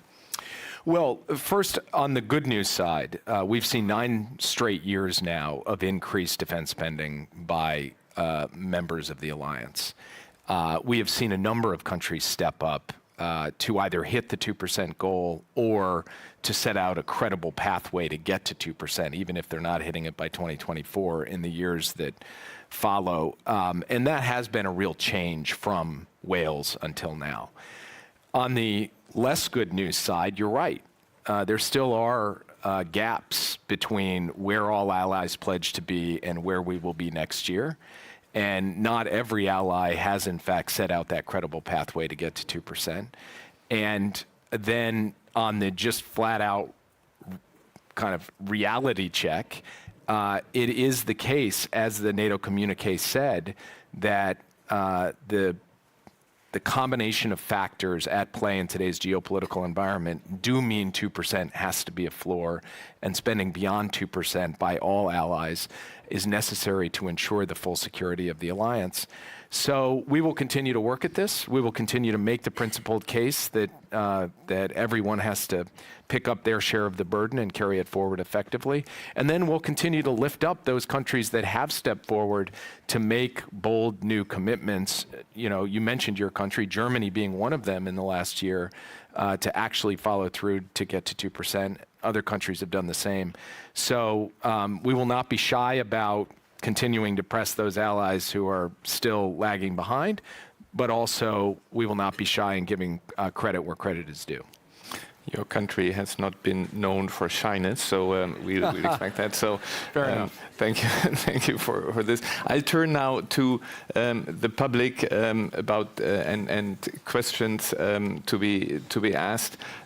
So I see a hand up there, the lady there. Yes. Sorry, yes, please go ahead. Yes, thank you. Thank you. Daria Kaliniuk, Anti-Corruption Action, Ukraine. I'm fighting corruption in Ukraine for the last 10 years, and I approached you, Jake, in December at the Anti-Corruption Summit, asked for a meeting with civil society. I think this request is still relevant, as we would like to know what does these conditions, which must be met, mean. We heard that there is something about corruption, so I would like to find out what kind of homework we have to do in Ukraine. As the comment and the question, I have a 2-year son. He was 2 years when Russia invaded Ukraine first in 2014. We were told then, guys, not ask for weapons, negotiate with terrorists and do reforms. We behaved well. We've done reforms. We've negotiated Minsk. We didn't ask hard weapons. And Russia invaded us with a genocidal war. And now the NATO Summit is telling us, wait for more. And, you know, when I was leaving Kiev, and my son is now sleeping in the corridor because of the air raids, I had to explain my son that, you know, I'm going in order to meet President Biden and to ask him to invite Ukraine to NATO, that soon you will not need to sleep in the corridor. On Friday, I will be back in Kiev. Jake, please advise me, what should I tell my son? That President Biden and NATO didn't invite Ukraine to NATO because he's afraid of Russia losing, afraid of Ukraine winning, or there are back-channel communications with Kremlin, which is a terrorist organization, to reach the Minsk III deal. Should I prepare my son to be a soldier and fight Russians when he will be 18 years and 7 years? Thank you, Jake.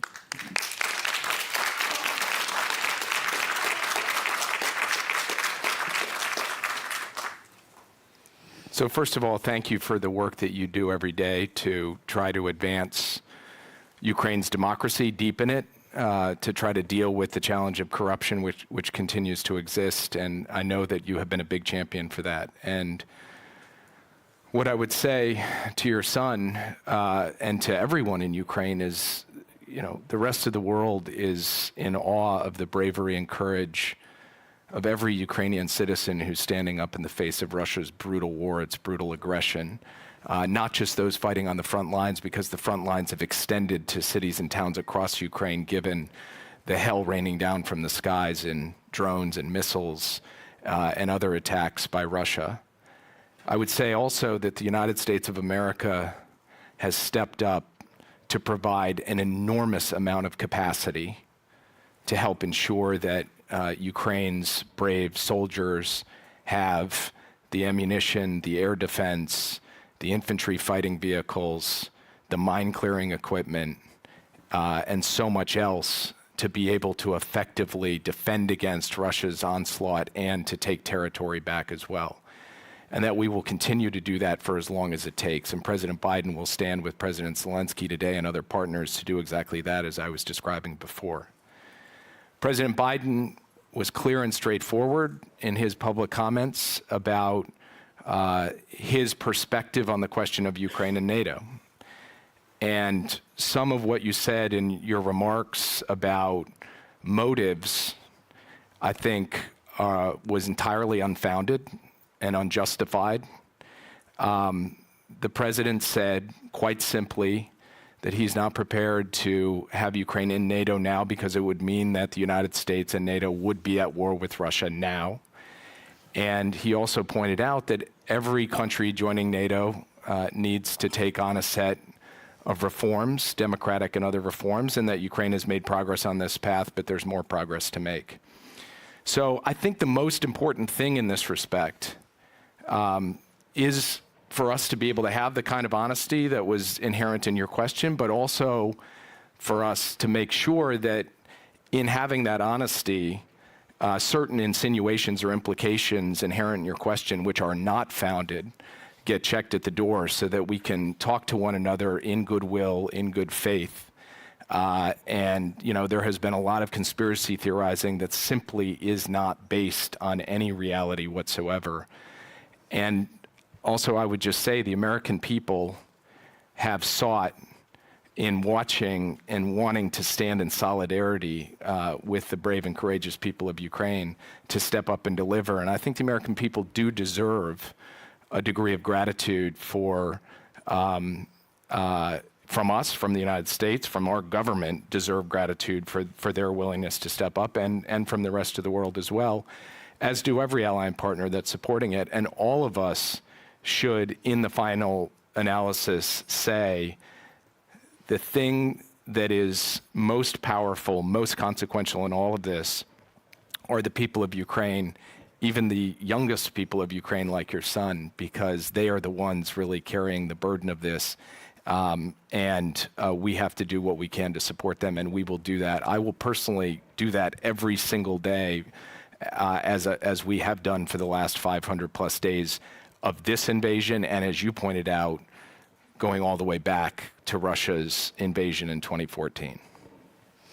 Jake, thank you very much for what you have said. Thank you very much for this American commitment to European security. If it weren't for the US, we don't know where Putin would stand in Ukraine, so thank you for this. But thank you for joining us here. You have a very dense calendar, and you are as there for all the negotiations, etc., that you took time to come to the NATO Public Forum. We are very grateful to you. Thanks, and all the best to you, Jake. Thank you.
you know, they didn't ask me until yesterday. We're fine, Terry. Everybody's okay. All right, everyone, we obviously have a very tight schedule. So we would like to get started. Everyone could please sit down. Thank you very much. I want to welcome everyone to our panel and say thanks for having me here as the moderator, and now they're going to be glad they have the fastest talker in this entire building to moderate this panel, because we have had to pare back the schedule and we have only 20 minutes. But I will say that already all of my lovely panelists have welcomed questions in the coffee break. Everyone says they're absolutely willing and delighted to continue our conversation after we have to wrap up here, just to stay on schedule. So I'm Terry Schultz. I'm a journalist covering NATO, for those of you who haven't had to run into me before. Happy to be here. I'm joined here for this panel on harnessing emerging technologies for strategic advantage by Rika Frank, Dr. Ulrika Frank, with the European Council on Foreign Relations, Barbara McQuiston, who is the chair of the board of Diana, someone we all refer to by first name, as if we know her well, and we actually don't, and Barbara's going to help us understand more about Diana. And Andrea Traversone, he is the managing partner for the NATO, now I got to get it, Defense Innovation Accelerator. It's quite new, which is why it's not on the tip of my tongue yet. And Andrea is also going to explain to us about these new mechanisms that NATO has. But we're going to start with Ulrika.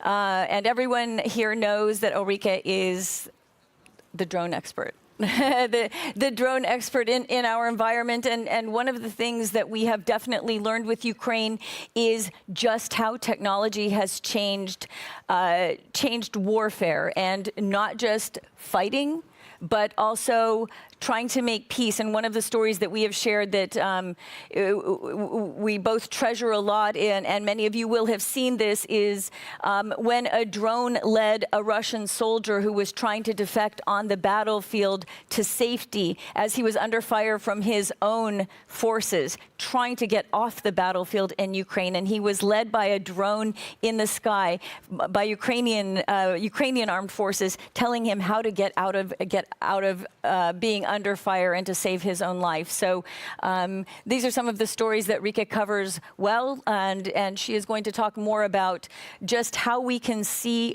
what we are going to see in terms of technology dominating the space in new ways to wage war and peace. And then we will move on to the people who are going to tell us how to make that happen. Thank you very much, Rika. Well, thanks so much, Terry, for this great introduction. Yeah, I'll try to be brief, but give you a sense of what's happening in Ukraine with regard to emerging technologies. So I think the most important thing to note really is that we are seeing a lot of new emerging disruptive technologies being used in Ukraine by the Ukrainian armed forces and by the Russian armed forces as well. But at the same time, we also still have the old. So I keep referring to this war as World War I with 21st century technology, because we have this parallel of trenches and dragon teeth, but at the same time, we do see a lot of drones in the sky. And really, when I say a lot of drones, I mean a lot of drones. I'm sure you've all seen the RUSI estimate that the Ukrainian armed forces are losing 10,000 drones a month. So that is losing 10,000 drones a month, which gives you an idea of how many drones are in the sky. And this is really the first thing I think to note with regard to this war, is that drones are ubiquitous. They're everywhere, and we haven't seen drones used in this scale yet. And also importantly, we've never seen that many civilian systems being used, and I'll get to this in a second. Another really important technology is kind of software-based AI-enabled technologies and apps. We have apps that track missiles, where individual people can send in information about missiles they see and that track how the missiles are flying. We have the role of space. All of this is incredibly important. I'm going to give you a few more examples and the two main points I want to make over the next 2 minutes. I'll try to be short, but. So the first thing I really want to note about technology in this Russian aggression of Ukraine is the enormously important role that private companies and private civilian companies are playing here. So a few examples. We have Google that has put a lot of Ukrainian websites under basically a technical, a digital umbrella, which meant that they couldn't be hurt by DDoS attacks anymore. We have Amazon that has allowed Ukraine to put a lot of their state functions into the cloud and then therefore save their data and continue the functioning of their states. We have Starlink and SpaceX with their satellites that ensure internet connectivity in Ukraine. We have the Chinese firm DJI that is providing a lot of drones, or rather not really providing, but drones are being used in Ukraine by this firm.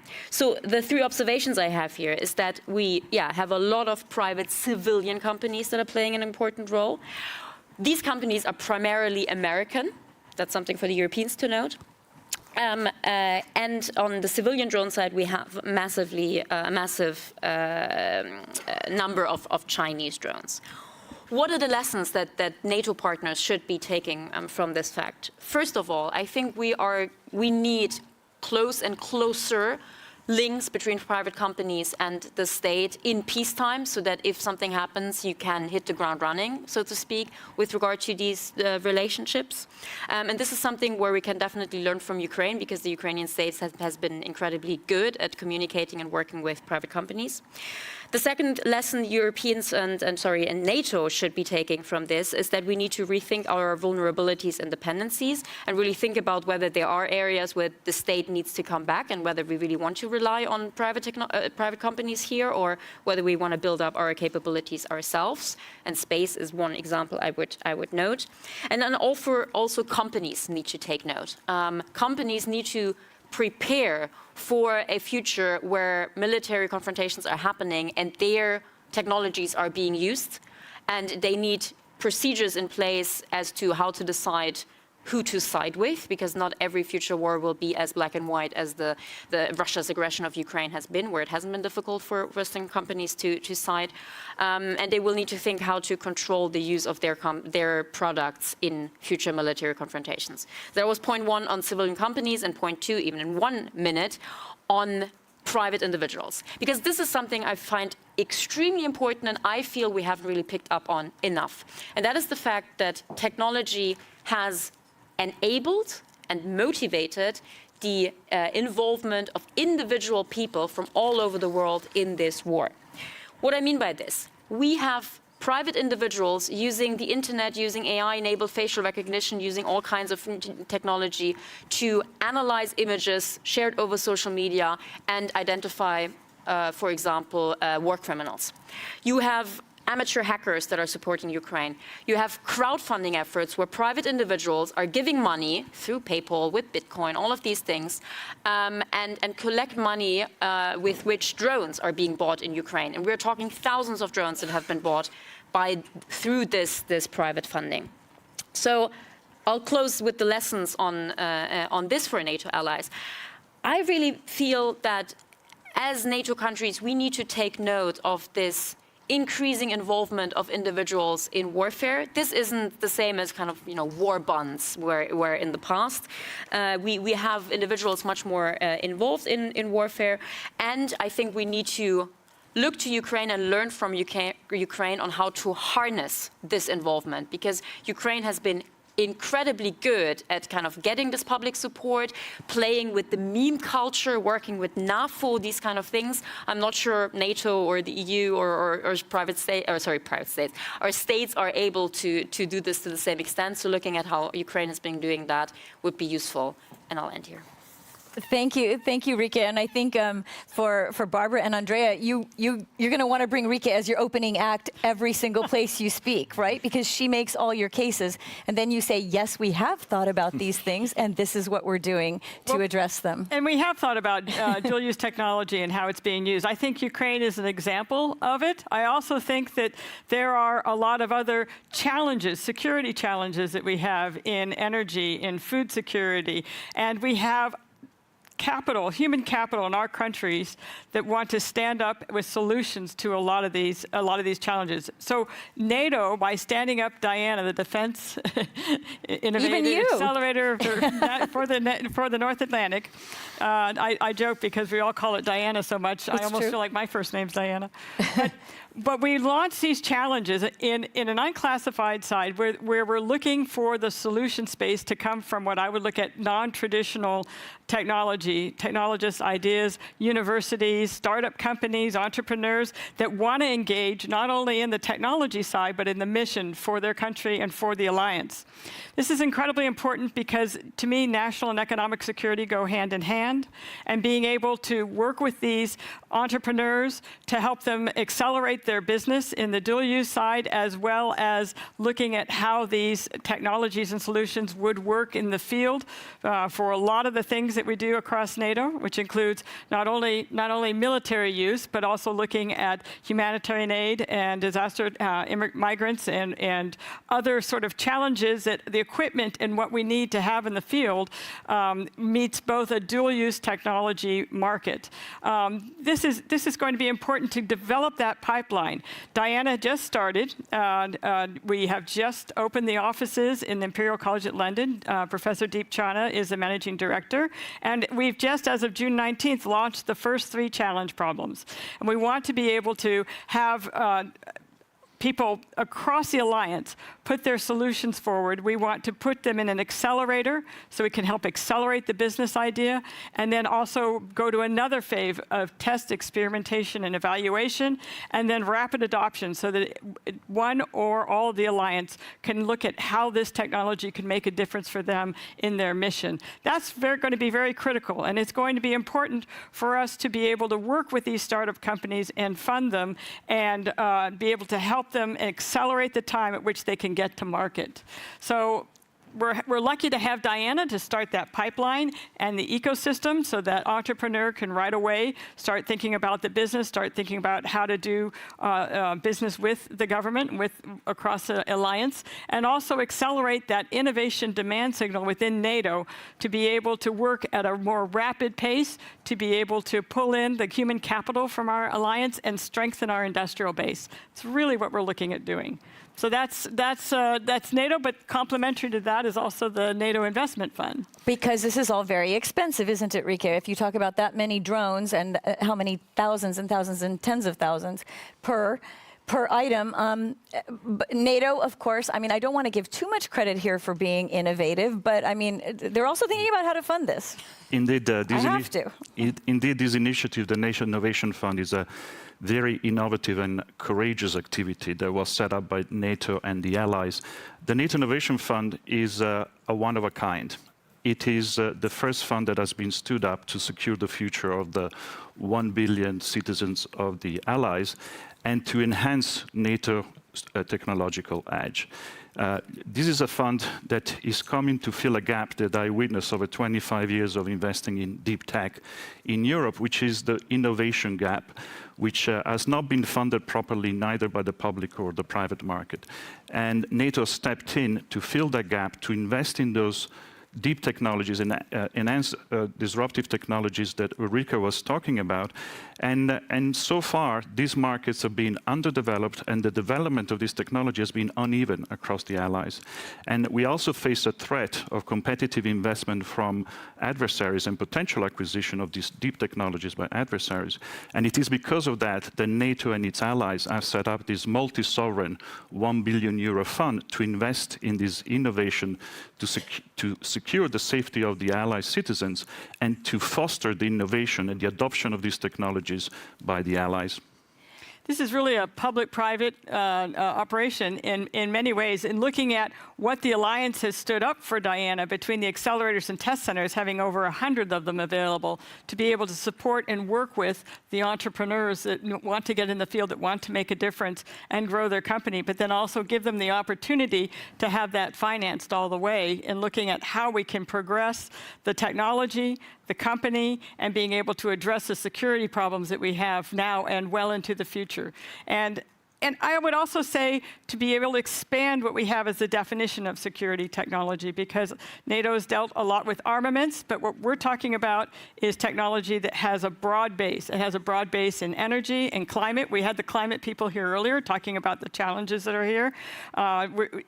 There's a number of solutions that are out there. How do we tap into that, and how do we inspire our citizens so that they realize they have a path forward in working with these challenge areas.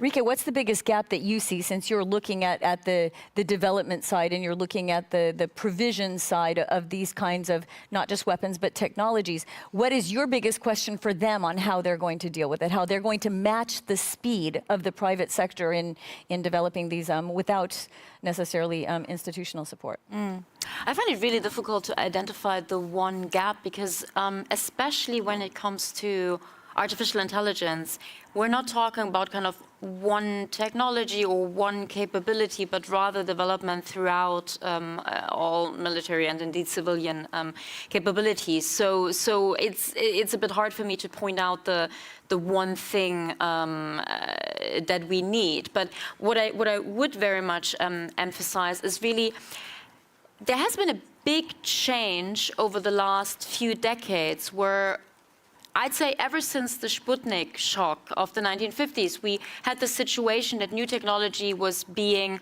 primarily developed and funded in state-backed and often military-backed laboratories and development agencies. And over the last decade or so, this really has changed. Now a lot of the cutting-edge stuff comes out of the private civilian sector. But this has direct military implications. And I was mentioning there are so many really, private companies working in Ukraine that have nothing to do with the military, really, but their services are helping Ukraine keep alive, help Ukraine defend themselves and all of that. And so I think the most important thing really for NATO and for our states is to kind of get away from this distinction between, this is the military, these are weapons, these are kind of armament, this is the armament industry that are building the things we fight with, and this is all the civilian rest, because that doesn't work anymore. And so I think what Barbara just said is exactly what needs to be done. The market has considerably changed. It used to be government would fund research and development 70%, 30% was commercial. That has flipped. It is closer to 30%, which is government funded, and 70%, which is commercial funded. But when we're talking about the future of warfare, we're talking about all the things that we can do prior to getting to a weapon. And the type of technology, we're seeing what's happening with software. We're looking at how the data can combat disinformation with space systems. Well, that's working with commercial systems to give you capabilities right away so that you have that information, that knowledge, and you can do things with it. But it's going to be critical that we have a pace and an ability to work with the startup companies, to work with innovation, and to work at a commercial pace and finance in a commercial framework so that we can keep these companies engaged and working on the security issues that NATO sees across the alliance. Can I just, go ahead. I think that the NATO Innovation Fund and the sister activity in Diana are sending a strong signal to the innovators that this market opportunity is available to them. What we are providing as a fund to entrepreneurs is basically a threefold threat, which is basically access to a new market, a very significant market, patient capital, a technology due diligence and certification and validation that they find hard to find in the market from traditional financial investors. And so we think that this is a very strong call to action by the entrepreneurs, that there's a great opportunity here, those that have commercial product, to adapt them and target them to defense and security. I mean, one thing that we're hearing is there's not really any option for either side, right? I mean, this is the obvious way forward. Why did it not happen sooner? Of course, I have to find a problem with it. Why didn't you do it before? Well, it's one of those things where I think that NATO's really realizing that it needs innovation and innovation across the enterprise. So one of the good things between these two agencies organizations starting within NATO is that we're creating that demand signal within NATO to address the processes that they have so that they can really leverage and take advantage of the market. What I've witnessed, because I've been in this market for 25 years, it has been very hard for individual governments or the private market to step into this opportunity. So I think NATO was really brave and courageous as a supranational organization to realize this and step into the gap and leading with this fund and with the Diana activity. I think very few other organizations could have done this. But it also needs the money. This is not like, it's not, completely beneficial, only beneficial to those companies. NATO needs it as well. The sad thing is we are out of time. And this is my fault because I have to go be on the air. But as I said, my panelists have agreed to continue the conversation. I wish I was here to continue the conversation in person right now, but always leave them wanting more, right? That's what we say. And thank you. This is so interesting. This really brings us to a new level of what can be done, and brings in also the young people that we're always looking for to become interested and educated about NATO. I think this is also a really important channel for them, for you to get the best and brightest minds, and for them to understand what this is about. So thank you very much, and I apologize to everyone that we had to cut this short, but Jake Sullivan was kind of worth it. Thank you. Thank you. Thank you very much.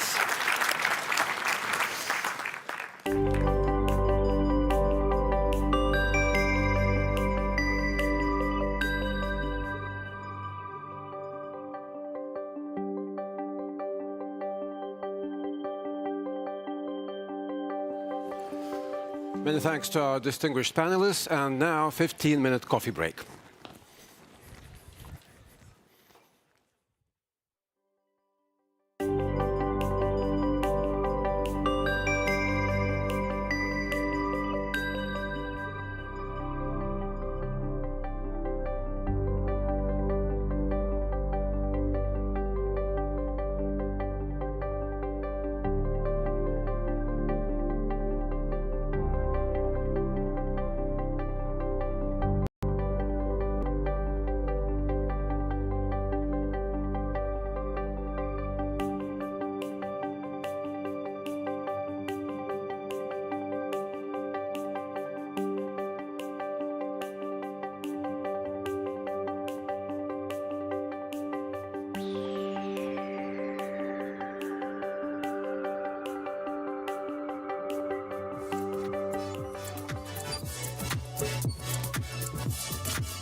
Hello and welcome to the NATO Public Forum YouTube studio. I'm Jack Kelly from TLDR News, and I'm very happy to be joined by Italy's Deputy Prime Minister. Very nice to meet you. Thank you for asking me today. Firstly, let's start with the big issue. Do you think that NATO is doing enough to help Ukraine at the moment? And what do you think is going to come from the conference in that regard? It's important for us to protect Ukraine, because it's important to respect the international law. I think we need to work step by step. The first important step is to have Ukraine with us in NATO Ukraine Council. Yes. It's a first step paving the way for a full membership in the future after the end of the war. This council is an engagement, an important engagement for Ukraine, because Ukraine will be part also on the political debate, not only talking on situation in Ukraine. But this, I think, is a good message to Ukraine, a positive message to Ukraine, paving the way for the future. Absolutely. We've heard a lot about NATO's new 360 approach to security and the global nature of threats around the world. With that in mind, how much attention do you think NATO should be paying in the Asia-Pacific? I think security is a package. It's important now to protect the West and Europe through a strong engagement in Ukraine. But in the same time, we need to look at the South, Mediterranean Sea, and Indo-Pacific region. But NATO is not only a defense organization, it's also a political community, a political organization. For this, we need to work hard for peace, for a stronger engagement in other regions. My idea is to work more with India. India is a democracy. It's a big democracy. For this, it's important in the Indo-Pacific region to work with India, of course. We are in favor of the status quo. Also on Taiwan, one China policy is our strategy. China is an interlocutor, but it's also a competitor. For us, we need to strengthen the cooperation with our friends Japan, New Zealand, Australia. But In the same time, it's important to work hard in Africa. Mm-hmm. Look at the sub-Saharan region. The terrorism and Wagner are working hard against our security. Africa is very important for everybody. For this, we need to invest and to have a good policy in favor of growth of this continent. Absolutely. Hopefully we'll be able to have good conversations with other people at the summit about all of those kind of issues when it comes to global politics and your place in them. Thank you so much for your time, Deputy Prime Minister. Thank you for hosting me today. Thank you.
And we are back from our coffee break. Please take your seats. Please, everybody, take your seats, and we will continue.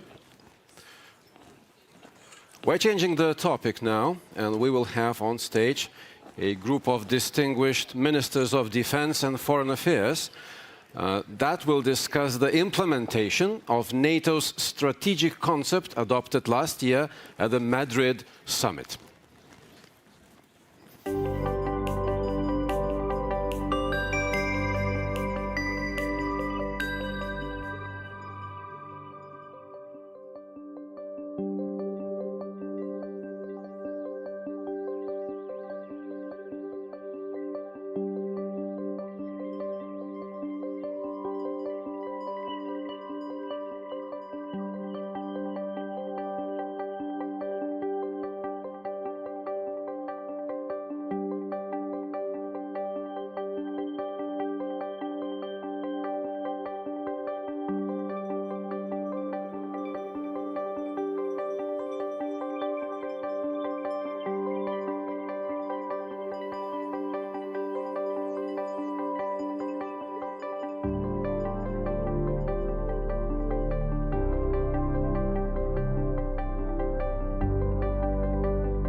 Welcome, everyone. Thank you so much for being here. I'm Natasha Bertrand. I'm a national security reporter with CNN.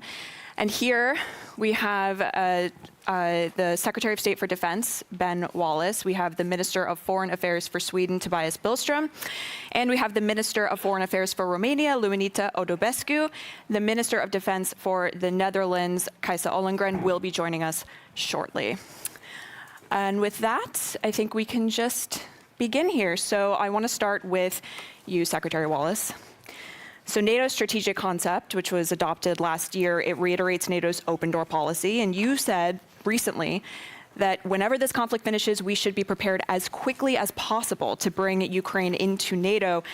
But the communique that was released yesterday, it said that Ukraine can only join NATO when, quote, conditions are met. So what are those conditions? Can you elaborate a bit?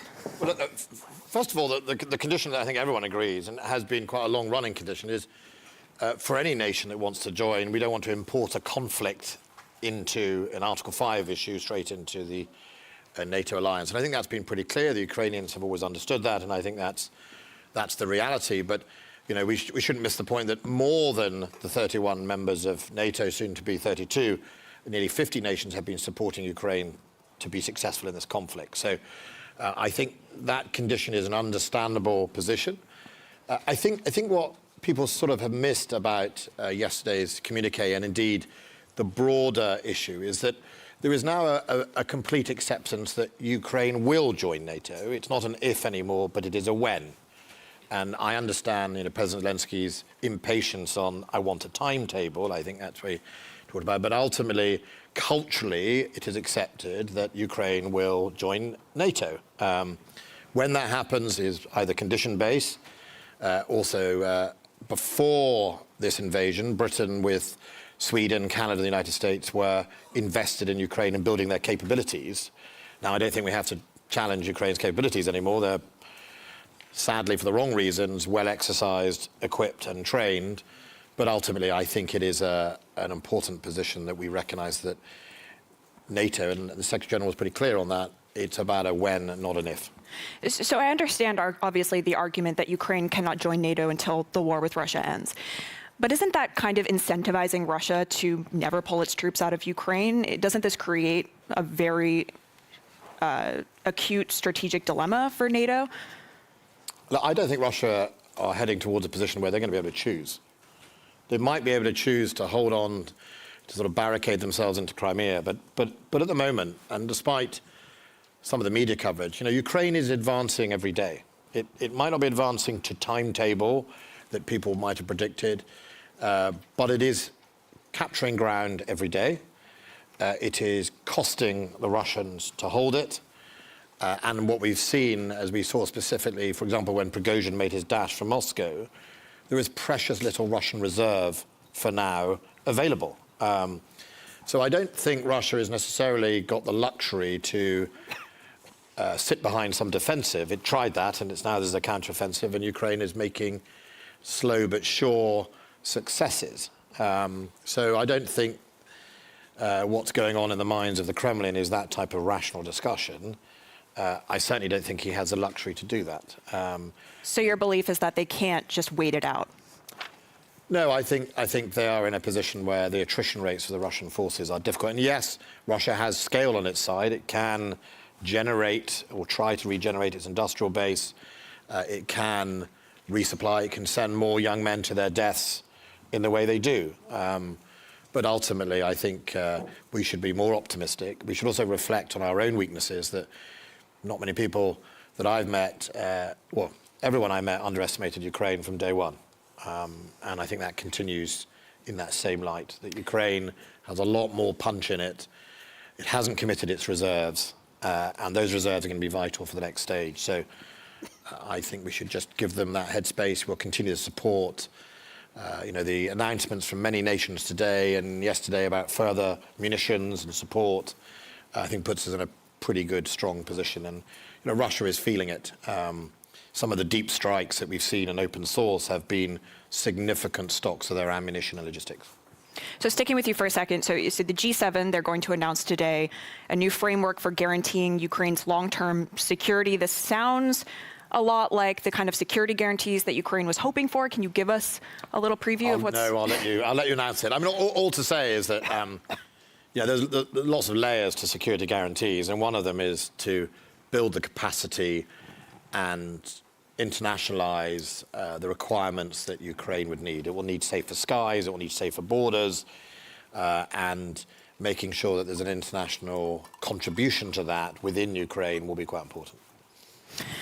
So moving on to Minister Billström, so on Monday, we saw Erdogan suggest that he would not move Sweden's NATO accession forward unless Turkey was also admitted into the EU. Just a few hours later, there was a complete turnaround, and somehow there was this deal struck whereby Turkey would allow Sweden to move forward. So how was this very abrupt turnaround actually achieved in the 11th hour here?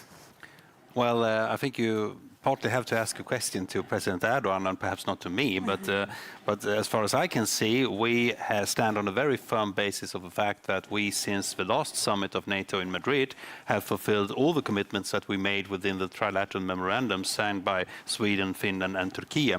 And within that memorandum, specifically, there was written aspects concerning the security of Turkey in relation to PKK activities, which sometimes have had their basis in Sweden. We have, throughout these 12 months that has passed since the summit in Madrid, worked tirelessly together with the security agencies of Turkey, police authorities in Sweden, prosecutor's office, intelligence services, to see to it that we fulfill our commitments and take the security situation and the security concerns of Turkey seriously. That was specifically brought up at the meeting between President Erdogan, Prime Minister Ulf Kristersson, I was present myself, and the Secretary General Jens Stoltenberg. After that, at that meeting, we decided to produce a new statement where we will enter, Sweden will enter, into a strategic compact together with Turkey in order to see to it that we continue these aspects of cooperation, which is also, incidentally, something which Sweden is very keen about, because within this framework we also bring forward a question of organized crime, which is a problem for my country, and which sometimes means that people who are being harbored or at least being present in Turkey are directing activities of organized crime on our territory. Now, we are very keen to get rid of that, but we can't do it without cooperating with Turkish authorities. So I would say that this is continuing to be a joint venture. I would also say that I think that our Turkish counterparts found the result of this cooperation so far pleasing. And was this deal tied to the provision of American F-16 fighter jets to Turkey? I mean, what do you say to critics who say that this was essentially a quid pro quo with regard to the provision of weapons to Turkey for them to lift their hold? Well, I think that President Biden has spoken very openly about a deal being presented, which entailed both Turkey, Greece, and the United States. But regardless of that, this was always a bi or perhaps a trilateral thing between those countries. It's not something which concerns Sweden. We have never been part of such a deal. We have not been involved with it. It's only a question for those states. However, if it was beneficiary to bringing Turkey closer to a decision to start the ratification process of Sweden's NATO accession, we are of course pleased and proud. And I think that this is good in itself. But I think one is making a mistake if one looks only at those aspects and forget the fact that this was a two-tier process. Without us taking into consideration the security concerns of Turkey, I don't think that this process would have moved forward, honestly. And I do want to introduce the Minister of Defense for the Netherlands, Kajsa Ollongren. Thank you for joining us. Briefly, though, I want to go back to Minister Odobescu, and I want to ask, going back to Ukraine, about F-16 fighter jet training for the Ukrainians, because Romania is going to set up a hub, a center for that training after a big coalition of countries agreed to set up this training for Ukrainian pilots on F-16s and other kinds of fighter jets. So can you just talk a little bit about when you actually expect the training for those pilots to begin? What stage of the process are we in right now? Thank you very much for inviting me to this panel, which is very timely. Before starting, maybe a word of from the Black Sea to the Baltic Sea, a word of congratulations for our host, for our ally and partner, Lithuania, for organizing this important summit. Yes, you know that Romania supported and will continue to support Ukraine. This is very important, and not only for the Euro-Atlantic aspiration. This is, I think, the main results of today's summit, besides the strengthening the defense and deterrence in the eastern flank. And I think there are a lot of concrete results, and I will come back to your question, because it's very important to discuss what happens between Madrid and Vilnius. And we had a very important concept in Madrid, the strategic concept. We should remember that it came at a moment of tectonic shift in the Euro-Atlantic security. But also for my country, this was really a big achievement. And because Romania, as other countries in our region, were fully integrated in the alliance, fully interoperable with alliance, but not only benefited from NATO alliance, being an important contributor. So this is essential. I want to start to underline. I want to underline this important aspect for my country, because this concept now we are discussing what means in practice. And in Vilnius, we expected, of course, the implementation of the strategic concept, but also we have new decision to adapt NATO to the current complex environment we are living in, and speaking about the complex security environment. And of course, one of the decisions in the margin is for Romania and our alliance was to set up this hub. And now we are coordinating with our alliance. It was signed a statement yesterday to start the whole process. So we are at the beginning of the process. Yeah. And have you received permission from the US at this point to actually begin the training on the F-16 fighter jets? Because obviously it is a US. Yes, US is our partner, so we are coordinated with our allies. Okay. Yeah. And thank you for joining us. So I just want to turn to you now, Minister Ollongren. So the Netherlands has also been a key part of this coalition for the F-16s. And I know you spoke a little bit about this yesterday in terms of the fact that the Netherlands is going to be sending some of its F-16s to Romania for training the pilots. But will you be sending F-16s to the Ukrainians once they are actually finished training on them? Yeah. Well, thank you, and sorry that I was late. Let me say something about this coalition. 11 countries, all countries present here are part of that coalition, even UK and Sweden, who don't fly F-16s. So that shows how important this is to all of us, and also that we need everybody's expertise in this project. It's really a complex project, but we're making it happen. The trainings are going to start in Denmark in August, and then thanks to Romania, who is willing to host the hub, the training center, we will be able to continue in a sustainable way in Romania for Ukraine, but also for other countries who are transitioning to the fourth generation fighter jets, like Romania itself and others.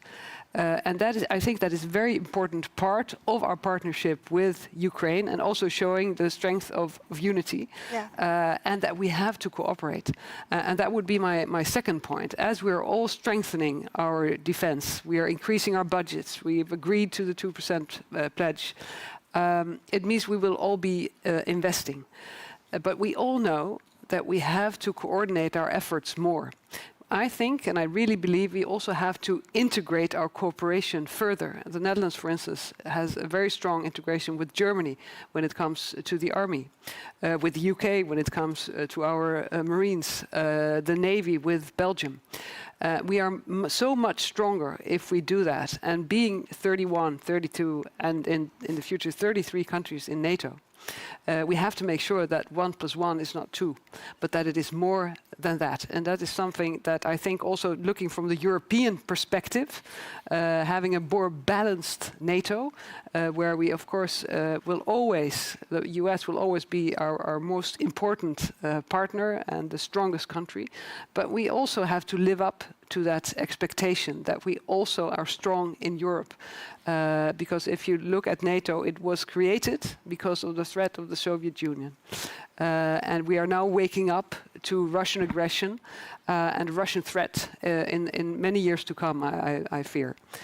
So stepping that up and making sure that we are as integrated as possible. And perhaps later on we could also talk a little bit about industry that we need in this respect is something that I'm working on every day. So has the Netherlands made a decision yet about whether it wants to send F-16s to Ukraine? Well, on the F-16s, I mean, it's a sorry that I didn't answer your question, but on the F-16s, we've started the training trajectory. And if you train Ukrainian pilots and Ukrainian personnel and engineers on F-16 and on this specific capability, then of course the perspective has to be that at some point they will be able to use the capability. But it does require a separate decision because, as you said, it is an American system. So when Washington gave the green light for the training, that's when we could, the things that we were already preparing, we could really put it in place. But to deliver the actual capability itself needs a separate decision and a separate green light by Washington. And so that's the next step. Is Washington dragging its feet on that, or have you submitted the request yet to Washington for the ability to transfer? I wouldn't say that Washington is dragging its feet. I think we're all looking on how this is developing, and we are now taking this step. And that means that at some point in time, we will look at how to take the next step.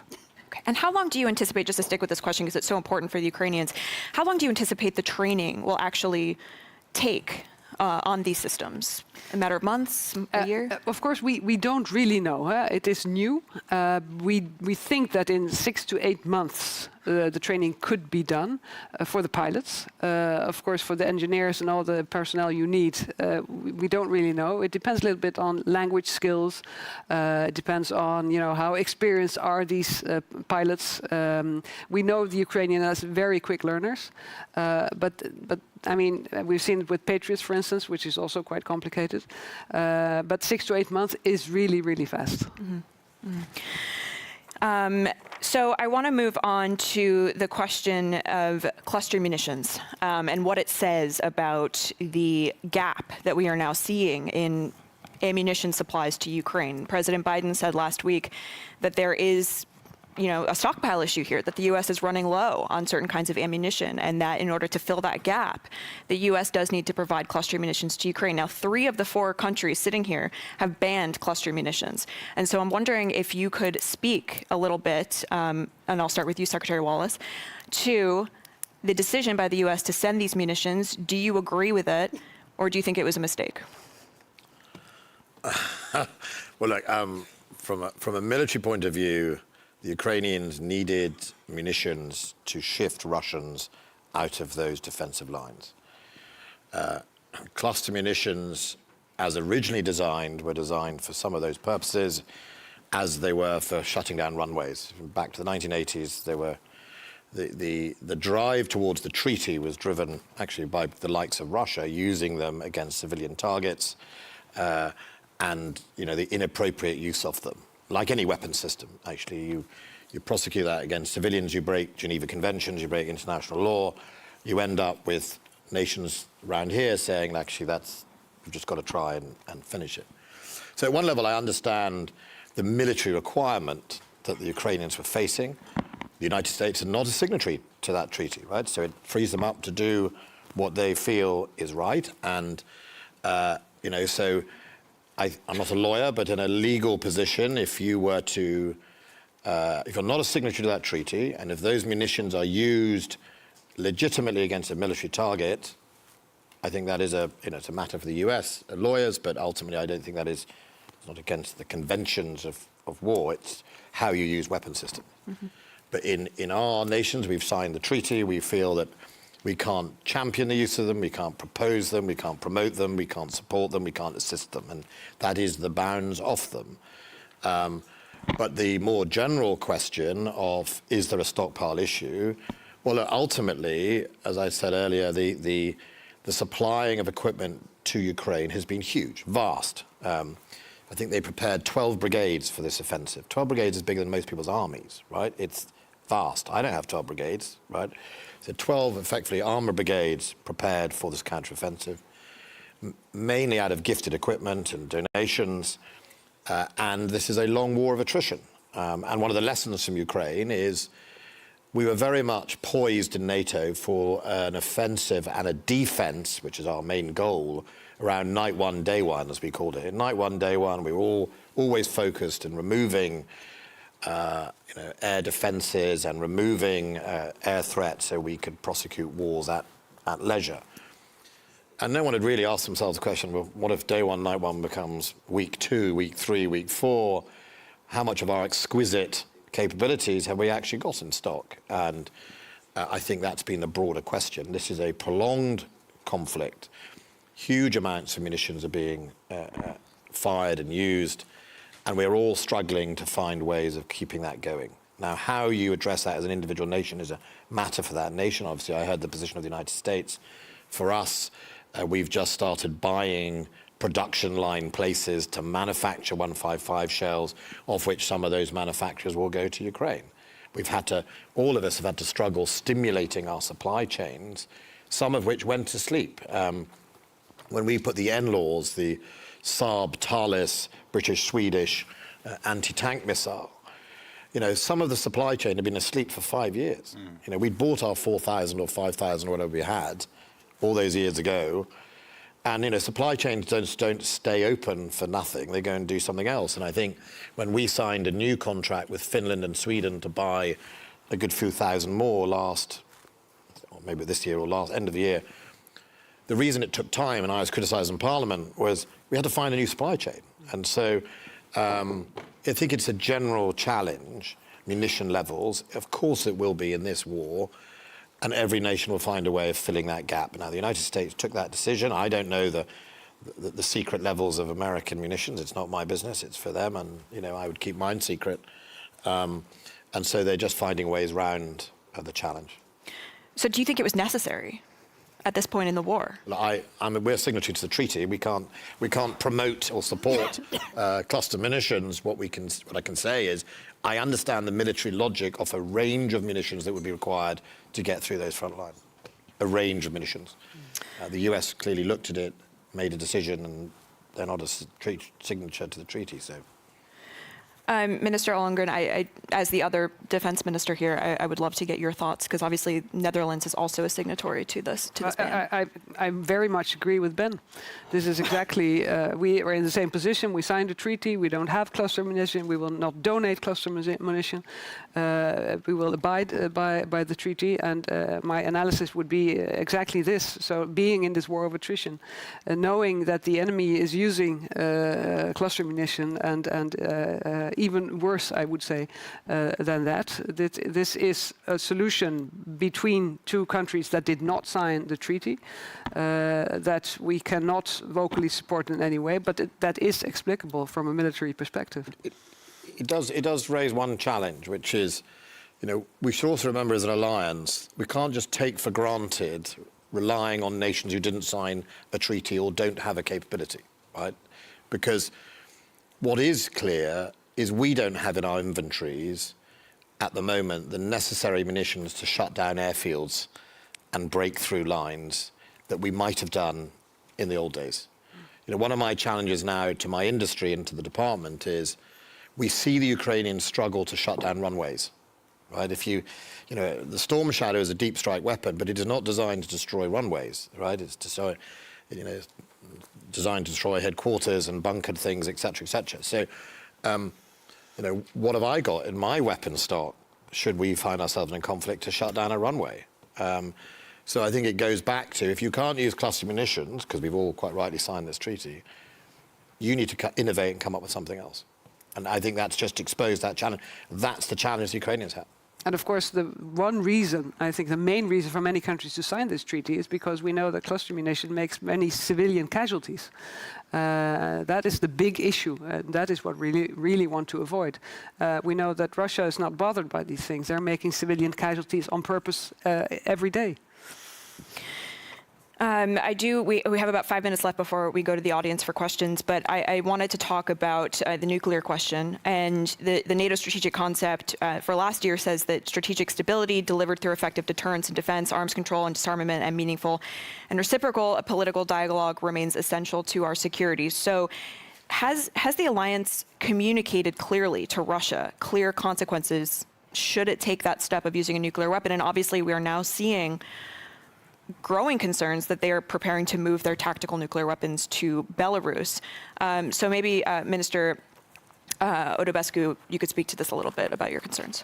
Maybe just one question. I think one answer to the previous question, because I think the focus is now how we can scale up practically to increase our defense industry to support Ukraine. And I will say what we are doing at the level of the EU, because this is a tremendous work to put together important financial resources through the European Peace Facility, to the European Fund, also to increase the production in Europe, which is not always easy.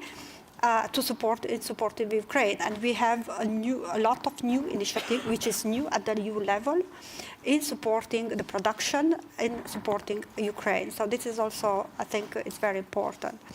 With respect to your question, yes, I think it's visible already, and it is already reflected in the communiqué of this summit.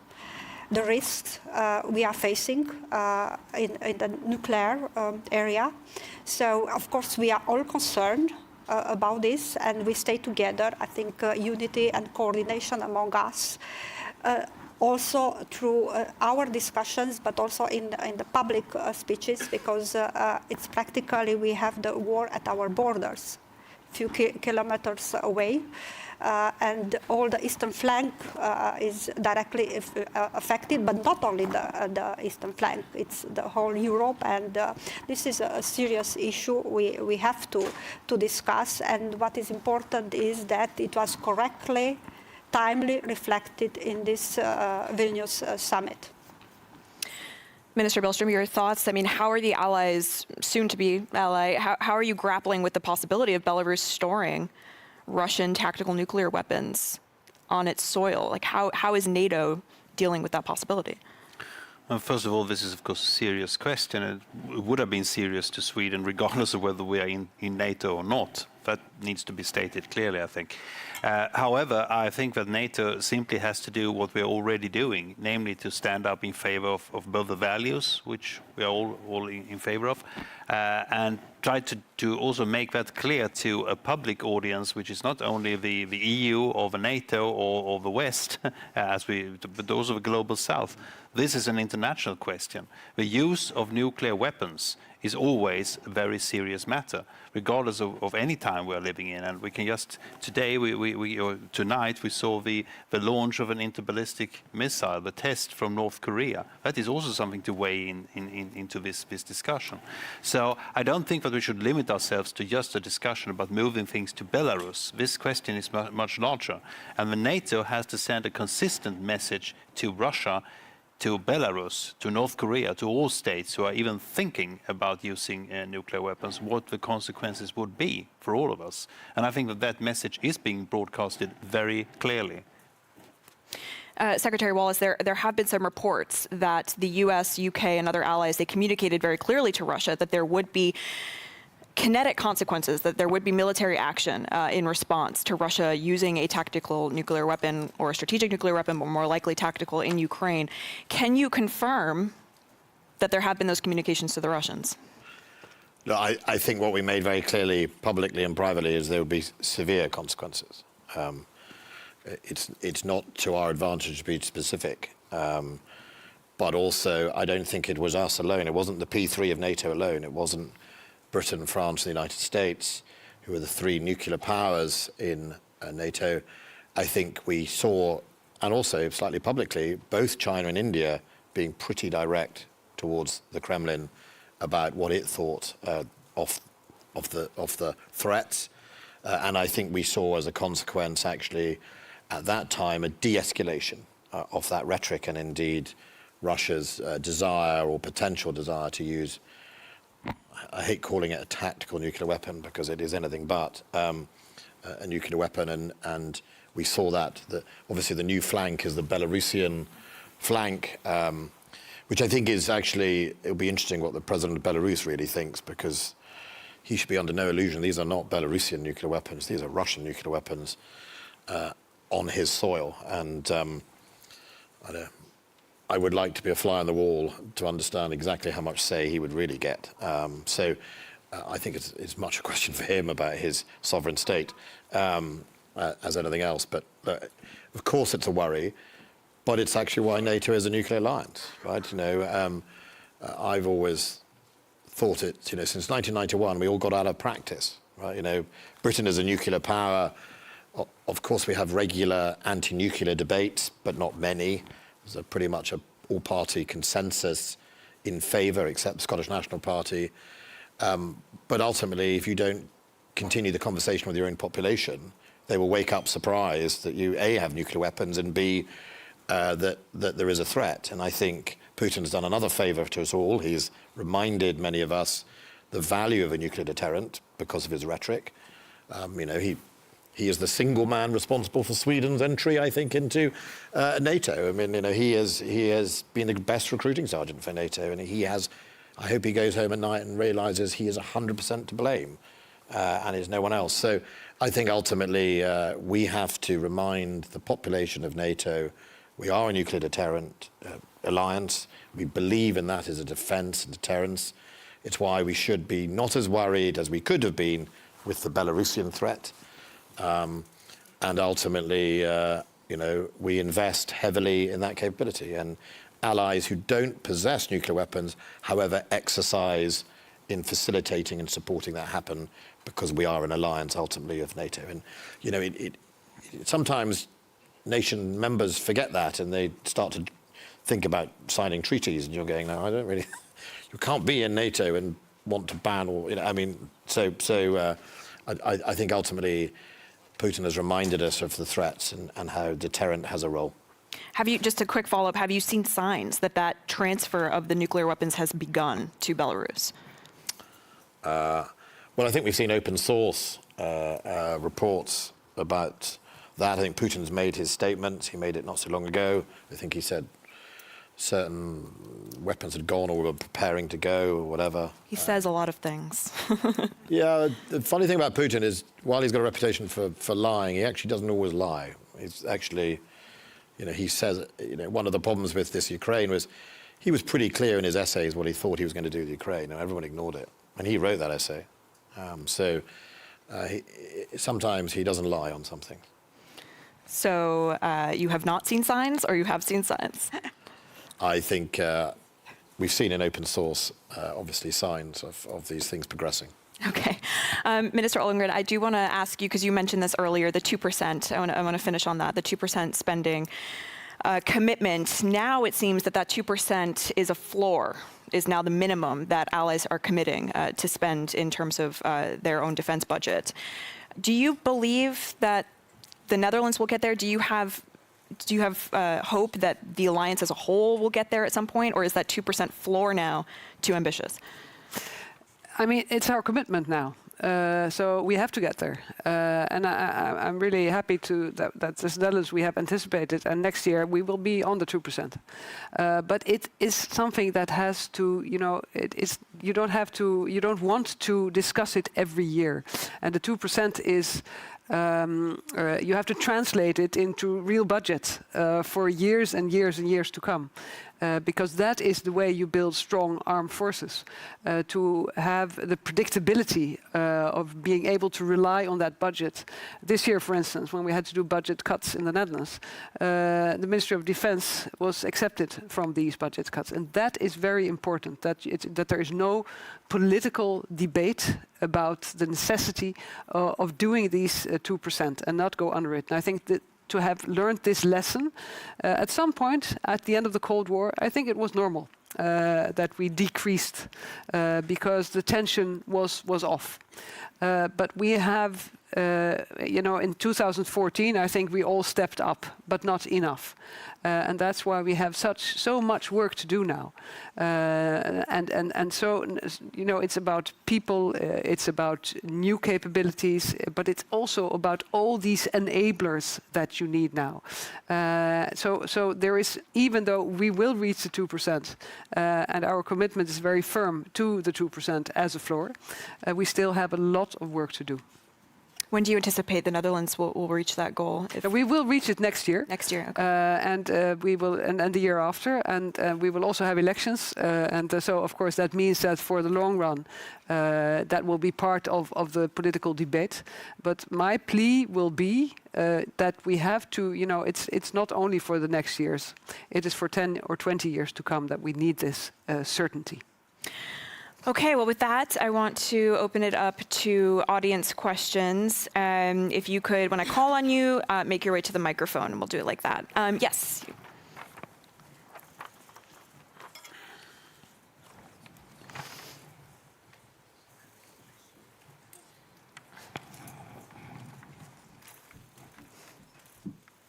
Hello, my name is Elena Murzak from the Republic of Moldova. Of course, my question will go to Minister Odobescu regarding the situation and relation with the Republic of Moldova. Fortunately, we have a dedicated point in the summit communique, point 81, on the cooperation with the Republic of Moldova. Unfortunately, we know why. And my question is, what does it mean? Our public is interested. Practical support for the enhanced defense capacity building.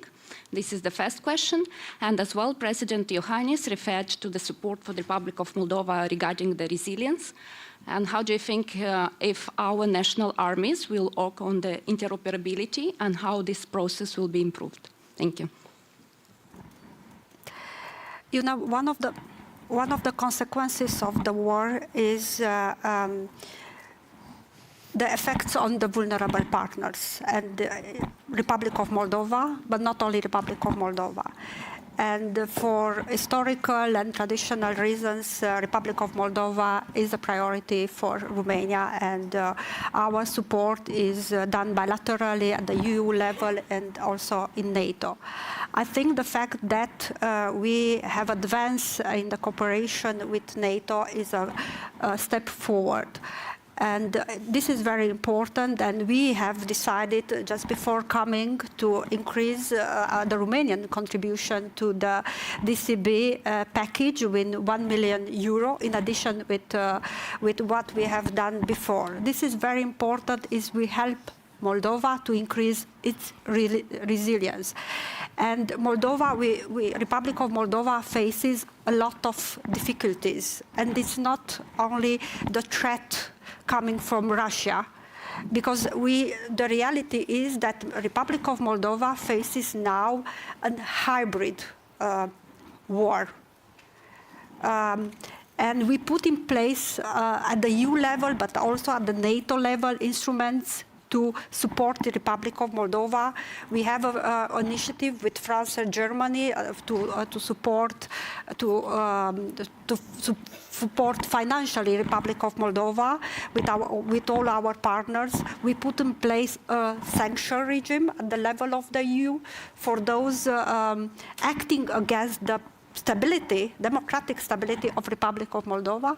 And what we have done here, it's practically a strong partnership with Republic of Moldova to increase its capability to defend itself and to face the difficulties in this very complex environment, because we are living around the Black Sea in a very complex environment, and the war is there, but also the consequences of the war in all areas. And I'm not speaking only about the effects of the war in terms of economic. I'm speaking about energy security, because Republic of Moldova faced blackmail from Russia in terms of cutting the energy, and then inflation is high there. So they need all our support to increase their resilience But when I'm speaking about resilience, it's really, I'm speaking in a broader sense, and we ask all our partners, allies, to come together. And what we have done today with in the summit communique with an important paragraph for Republic of Moldova, I think it's a step forward. Okay. I'll go there to the back.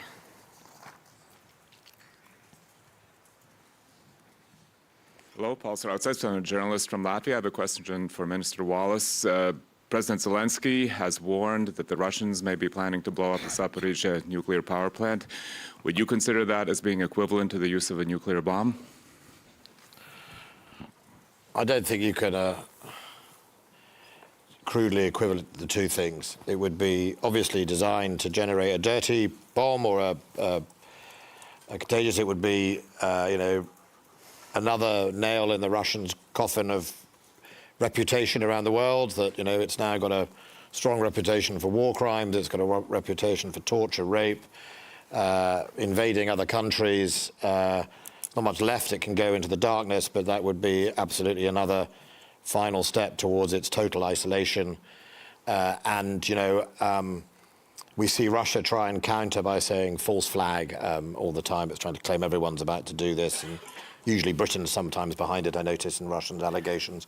Of course, I think that just exposes how they are themselves, that, you know, the only false flag really comes out of Russia most of the time. And I think last time the international community, the IEA, did quite a lot of work in making sure there was some sort of reassurance around the international community about this. The power station itself, I think a number of the reactors are now shut down, so the risk is lower of the consequences than it might have been. But, you know, he should be very, very careful about playing with that capability. You know, this is nuclear power is often, it's not an individual country's responsibility, it's often an international communities, which is why the IEA is so important. And, you know, of course there would be consequences for doing something in that power station, but I'm not going to equate the two, between that and detonation of a nuclear weapon. Have you seen preparations being made for that Russia is planning to attack the Zaporizhzhia nuclear power plant?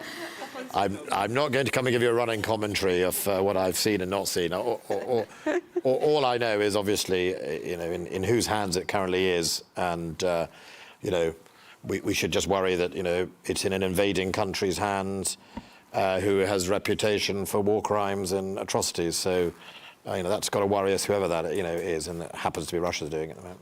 Okay, we have time, I think, for one more question. Yes. Thank you very much, Alexei Goncharenko, member of the Parliament of Ukraine. You said about today we're waiting for the security guarantees, but the problem for Ukraine is that we already had it. It was called Budapest Memorandum, and the United Kingdom was one of the parties of these guarantees. And we now know what had happened. Nuclear Russia attacked our country. So now to fill this security vacuum that we have, it looks like we have just three ways. First of them, to become member of NATO with a nuclear powers in it. Unfortunately, after yesterday's decision, it looks uncertain, and we can't understand when it will happen. Number two, if one of the nuclear powers will deploy nuclear weaponry on our territory, Russia is deploying in Belarus. Why, for example, the United Kingdom or the United States can't deploy it in Ukraine on a bilateral basis? And the third opportunity is to restore our own nuclear arsenal. So what do you think about this? Thank you very much. Well, look, first of all, look, there is a danger that we're undermining this communique, right? So I think you're wrong on your reading of the communique, right? I think it's my fourth or fifth NATO summit, right? I have watched the Ukraine conflict emerge at first hand. I believe that what the communique really says and what the Secretary General says, this is a matter of when. Right, we've crossed the other bridges that used to exist. There were nations who genuinely would say, well, if and should Ukraine really, does it really belong in NATO? I think we have crossed that bridge. The question is a debate about when, and Ukraine is absolutely right to press us on when there should be a timetable for Ukraine to join. So I don't read your interpretation the way you do. I read it, and you know, my Dutch colleague said 33. There you are. There's another example of the when, right? So I do believe there will be a time in the nearest future, once we have helped you through this conflict, that Ukraine will join NATO, right? Secondly, look, I'm not going to comment on a sovereign state's decisions or what it wants to do or needs to do to defend itself. You know, Britain is a nuclear weapons state. I'm not going to sit here and be hypocritical, but I also know the best thing I could do is stay on this stage, do this, this, and this, and President Putin will lap it up and say, you see, all along my fears are correct. You know, people are going to threaten Russia and et cetera, and that is not a game I'm going to play for President Putin, okay? So I also think that, look, you're right on the Budapest Memorandum, right? You're right in Minsk, okay? And, you know, I think one of the reasons the international community is so determined to help Ukraine be successful and Russia be defeated in this conflict is partly to right some of the wrongs, okay? I mean, I can't turn back time. I wish I had a time machine, okay? And I'm sure if Ukraine had a time machine, they probably wouldn't have turned up in Budapest, right? They would have said, tough, right? But remember, we have watched Putin go on a journey. Now, some of you in this room from Eastern Europe would have said he was always going to be like that, right? And some of you who know Russia better than I will ever know Russia will say that's what Russia is. But for many people in the West, they watch Putin go on a journey, and his journey has ended up where he is now. And I think there were, I mean, I even remember Putin muting whether he might want to join NATO back in the early 2000s, right? So luckily he didn't. But I think that journey led people to make decisions that I think we either regret or he has now himself reneged on. And he's the one who's broken the Budapest, effectively, agreement. But ultimately, you know, I don't think you should doubt that this NATO summit is all about helping Ukraine win in Ukraine against Russia, defeating Russia in Ukraine, and giving Ukraine the security it requires for its future to be prosperous and successful. Okay, well, we are out of time, so thank you all so much for being here.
it will be a little bit delayed. We agreed that we will stay here for 15 minutes. Yeah, not yeah.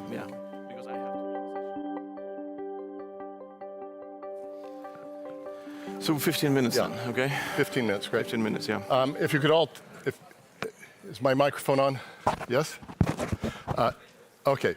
If you could all take your seats, please. We've got a tight 15 minutes because the NATO-Ukraine Council is about to begin.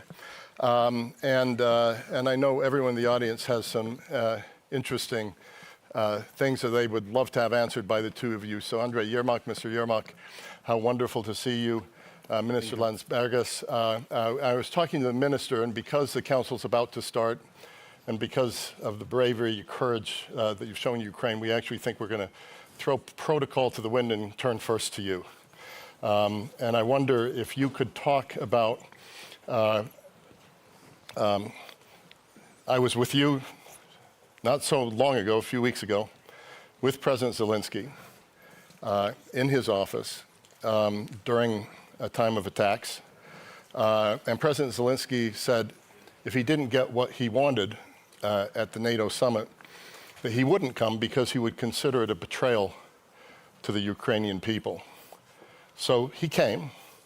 He hasn't got entirely what we wanted. We read that in his Twitter feed. Give us your feeling of why he decided to come. And then some people argue the communique was a prudent outcome. NATO doesn't want to go to war with Ukraine. Others call it a missed opportunity. I'd love to have your view. Thank you very much.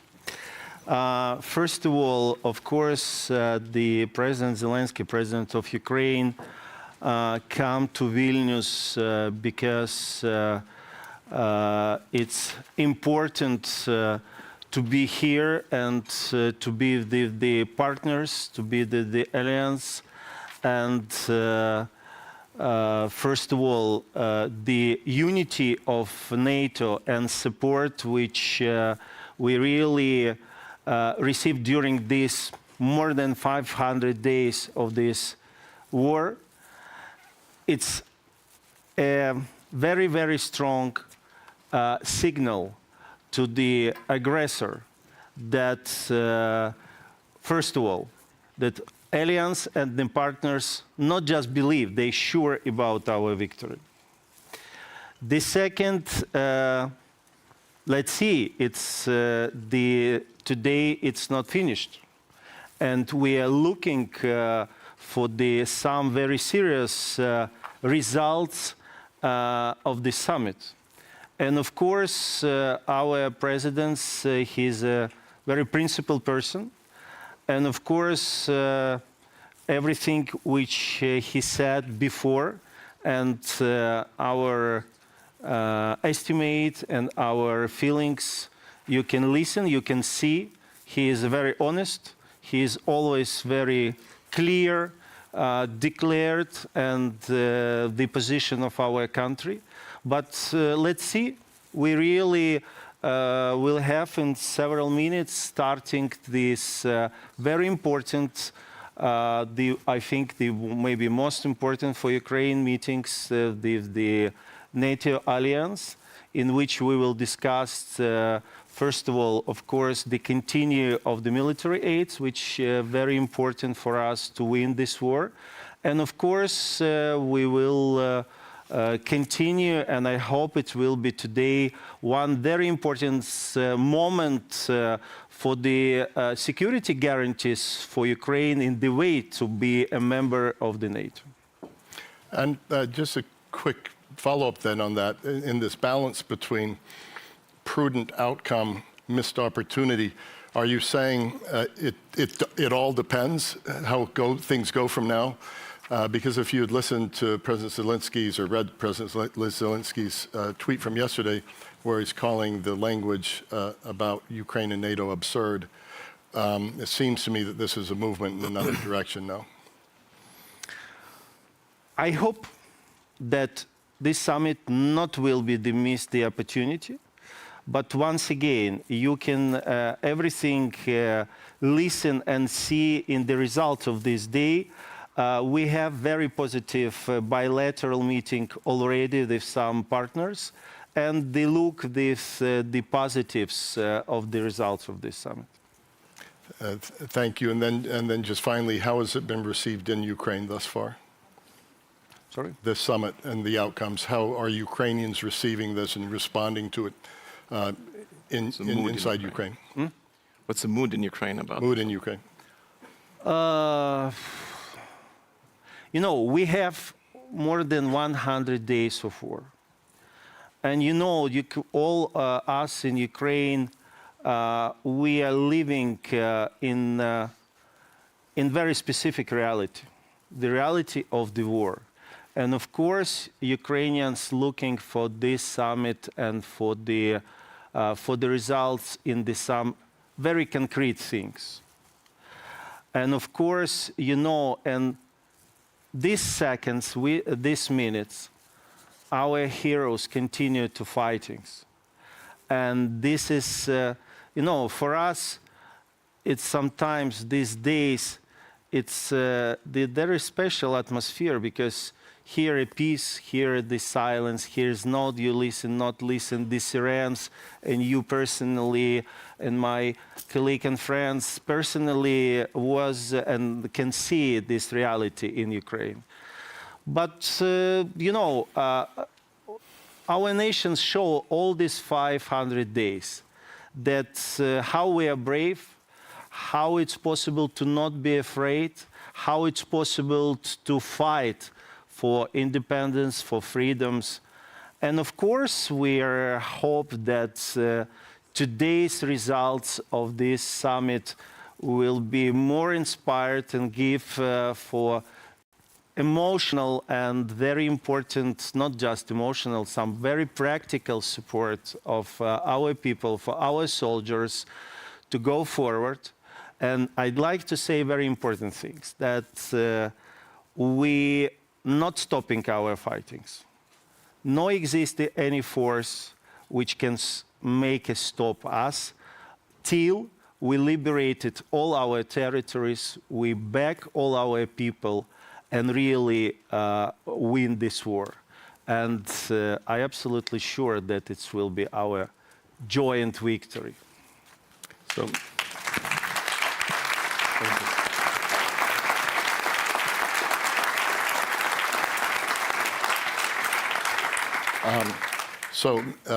Mr. Yermak, I think that's a great transition to the Prime Minister. Having been with you recently in Kiev, I slept a lot better at night because of Patriot missiles. Here I can sleep well at night, not because of the Patriot missiles that are out there right now for your airport. Mr. Landsbergis, I followed your history a long time. I was here when you were in the Warsaw Pact and in the final days, and at the time of the Vilnius 10, ahead of your 2004 membership. Talk about this summit in that context, in the context of history, but also how you think history might remember this summit. Well, that's an excellent question. We tend to look at Vilnius and Vilnius summits in a way that they sometimes do not offer a tactical change, but they offer a strategic opportunity. And it happened in 2014 when tactically at that day some of us felt that we might not have won the day, but at the end we won Ukraine, and Ukraine has won. I believe that something of that sort is happening these days, that somebody might have expected. Quite a lot of those here in this room and in this country expected more. That happened today, but I think that's in strategy, strategically, we won. We committed ourselves to Ukrainian membership in NATO. That's the biggest achievement, I would say, strategically. Now, where the problem lies, the way that I look at the history back. In the promise in Bucharest, even though it was a strong statement, Georgia and Ukraine will become members of NATO. It was a strong statement. The problem was not with the statement itself. It was with our lack of commitment afterwards. We did not come back. We came back to the statement 3 invasions later. That was a problem. So now I'm quite sure that we're committed, that we won't waste another year, another month, and another day staying on the question and doing everything in our power so that we stay true to the meaning that we put into the declaration. And that means, to sum up, that means that Vilnius Summit was not the last stop. We have to see it as a bridge. And the next stop is Washington. So we still have a full year, lots to do, and I count on every single one of you to do your part so that Washington can actually be even more historic than Vilnius. Thank you for that. And it being the 75th anniversary, I hope that's true. A follow-up question on that.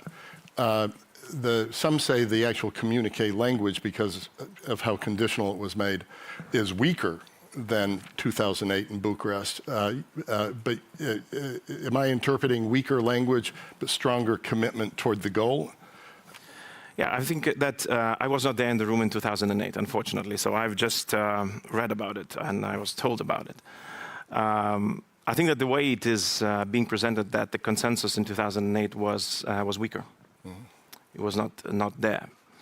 Now it's much wider, definitely. You don't see an objection, from the people in the room who would say, Ukraine should not be part of NATO. We cannot commit ourselves to that idea. There's nobody saying that. Mm-hmm. So that is a step forward. Again, coming from Eastern flank, we tend to see the situation a tiny bit different. And for us, actually, the history has changed since the last year.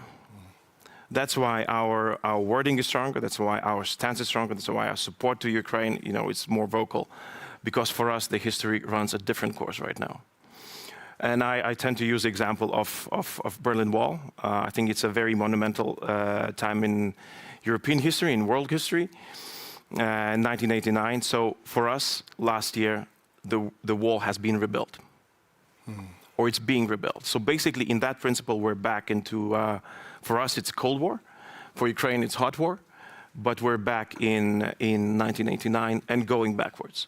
So this is where our mentality is. This is how we see the situation. And therefore, we are building on a different reality than it was in 2008. So we all know that an alliance has to balance the long term and the short term. We also know that even, and Jake Sullivan was talking about that earlier today, unity doesn't mean you don't disagree. And press reports have it that at least 8 countries of the 31 were fighting very hard for different language, stronger language toward invitation for Ukraine. Can you, to the extent you can, where is the alliance unified? Where is it ununified? What is the crux of the differences in the room? I would say in some cases, the horizon is, there is difference in horizon. We tend to see that the problems that we are trying to solve, the way that we're helping Ukraine, the way that Ukraine should be helped, we're talking decades of a new reality in Europe. Decades of Putin, who is still in power, who will be dangerous neighbor, who might attack again, who might assault other neighbors, even try Article 5, how that works. We are thinking in this term. It might not happen next year. In some cases, the horizon is way shorter, way shorter. We're talking years. In some cases, it's months. How do we survive this month? How do we survive till next year? How do we survive till next election? And then, very briefly, then, your answer to the question of prudent outcome, missed opportunity. I'm talking about the bridge. Yeah, that's a good one. The one more question for you, then I want to go back to Mr. Yermak. The Baltic Aerospace Agreement. In all the reporting about everything else, very little has been placed on this. and then put that in the context of Swedish membership. Obviously, this was the big success of this week, and in many cases, in many respects, unanticipated. Put together this Baltic aerospace agreement, the Swedish membership. How does that change your region? How does it change security around the Baltics and Lithuania? Well, I think that Swedish membership is monumental. Definitely, if we remain on the example of a bridge, so it's a pillar. Definitely, it's a very strong pillar, and the way that we frame it currently, the promise of swift accession, Swedish swift accession, has been made, and now we're very much looking forward to it. But it changes the situation in the Baltic Sea dramatically.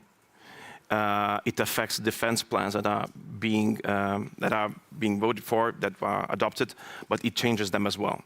Sweden is a very strong element in all of our defense, not just Lithuania, but also Poland. Also, I mean, I'm not even talking about Sweden itself, but also Finland, also Estonia. The whole Baltic Sea, becomes a different concept. That's a very strong thing. When it comes to the air defense, we're saying that, look, we have to talk about the content. Things don't happen overnight, so it's a very strong step forward. But now we will be looking for how it will be materialized. Thank you for that, Mr. Yermak. So not a prudent outcome, not a missed opportunity, but a bridge. What would you like to see this week's events in Vilnius be a bridge to on behalf of Ukraine? What you talked about Washington? What do you hope will happen between now and Washington? And obviously, we have a spring offensive we're talking about at the same time. So there are two battles. One of them very real and on the front lines for Ukraine against the aggressor, Putin's troops, and the other is the bureaucratic contest in NATO, where we want to land by next summer in Washington. First of all, I hope that during this period of time, we will win this war. This will be, first of all, the most important for us, and I'm sure it will be very important for all the world. The second, of course, as we're looking during this way and to the Washington Summit, of course, we will receive the fixed security guarantees, because the security guarantees to Ukraine, it's the guarantees of the security of the whole Europe. And as I said, we hope that just today we will have very important stage of issue of this security. And of course, I'm agreed with my colleagues that we are looking as a bridge, and we hope that, during these 500 days, Ukraine a lot of times surprised everybody in the world. First of all, we are surprised then it started these invasions, and somebody gave to us 3 days, 1 week, 1 month. We are surprised, and we still not just defended, we liberated our lands. The second, you remember about then the President Zelensky, Speaker of the Parliament, the head of the government, sent the documents for the candidate states. Many people was very skeptical. We already received this status. We talking about coalitions of air jets. We're talking about coalition of tanks. We're talking about the coalitions of air defense. Already it's reality. And I think that we try everything from our side to will surprise and Washington. And of course, we are looking finally, as how said Mr. President Erdogan in the last meeting with President Zelensky in Istanbul, that Ukraine have everything to be a member of the NATO. And of course, we believe in it. And I'm glad that today I think nobody in the world just don't think that it's happened. Of course, we're looking for the perspective, for the future, but not hesitation that it's happened. So, Mr. Yermak, final question. And about your second part of the the reforms and you know, in the beginning, then Vladimir Zelensky go for the presidential campaign in 2019. One of his priority was the reforms of Ukraine. I can say it's in our blood. And of course, I can say that maybe it will be difficult to find another country in the world who just in the circumstances of this terrible war, not stopping any reforms. And we go forward, and I think many people, and Ursula von der Leyen, and the European leaders many times said how really impressed by the reforms which we continue doing just during this war. So, final question. We've run out of time. So, final question for each of you, Mr. Yermak and then Minister Landsbergis. You have said, President Zelensky has said that strategic commitments can't replace NATO membership. Do you still believe that? Strategic support. Yes, of course. Yeah. Okay. Yes, of course. Of course, it's you know, we are living in so rhythm of life that immediately back to Ukraine, we continue to do all the best from our side. That just if somebody have some hesitations in the colleagues, there is no exist, and to do and go forward and not stopping, because this is the goal and this is the decisions of Ukrainian society. Today, more than 90% of Ukrainians support it and believe that very soon Ukraine will be the members of the NATO. Thank you, Mr. Yermak. Mr. Landsbergis, the bridge, Vilnius to Washington. How should that bridge be built? I think that there are some very practical steps that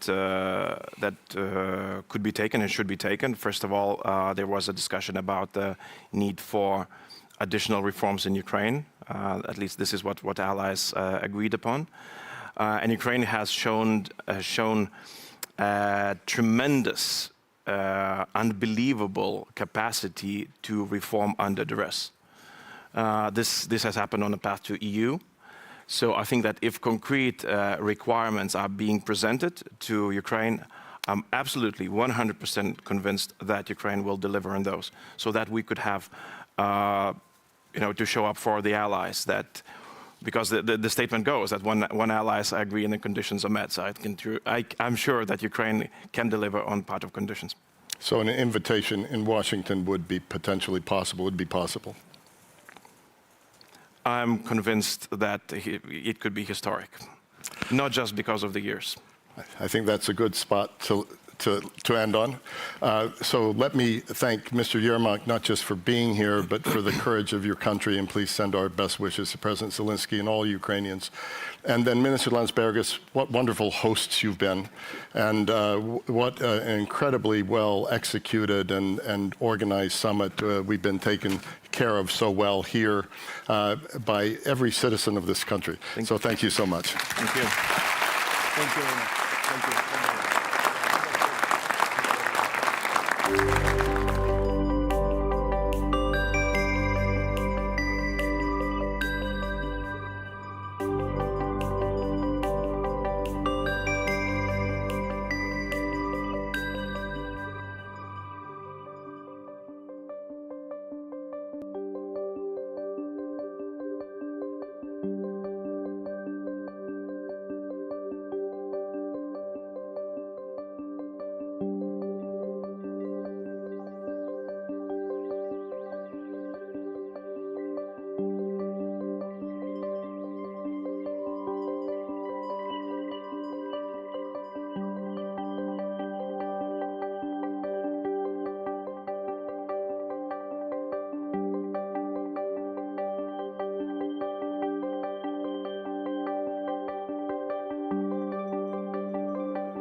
Good afternoon. Good afternoon. Please do have a seat. I'm Ian Lesser from the German Marshall Fund of the US in Brussels, and it's a great pleasure to moderate this last of our sessions. And here we get to switch gears a little bit and talk about hybrid threats, what to do about them. But since we have with us, and we're really delighted to have with us Thórdís Dokos, National Security Advisor to the Prime Minister of Greece. It's also an opportunity to talk perhaps about some other things as well in the region, which would be good. We don't have a lot of time, but we'll have our conversation. We'll go to you in the audience, and we'll try to cover some ground before we finish. Thórdís, let me start this way and ask you maybe to reflect a little bit from your position in the south of Europe and the southeast of Europe on the nature of the hybrid threats. Now, of course, this is nothing new.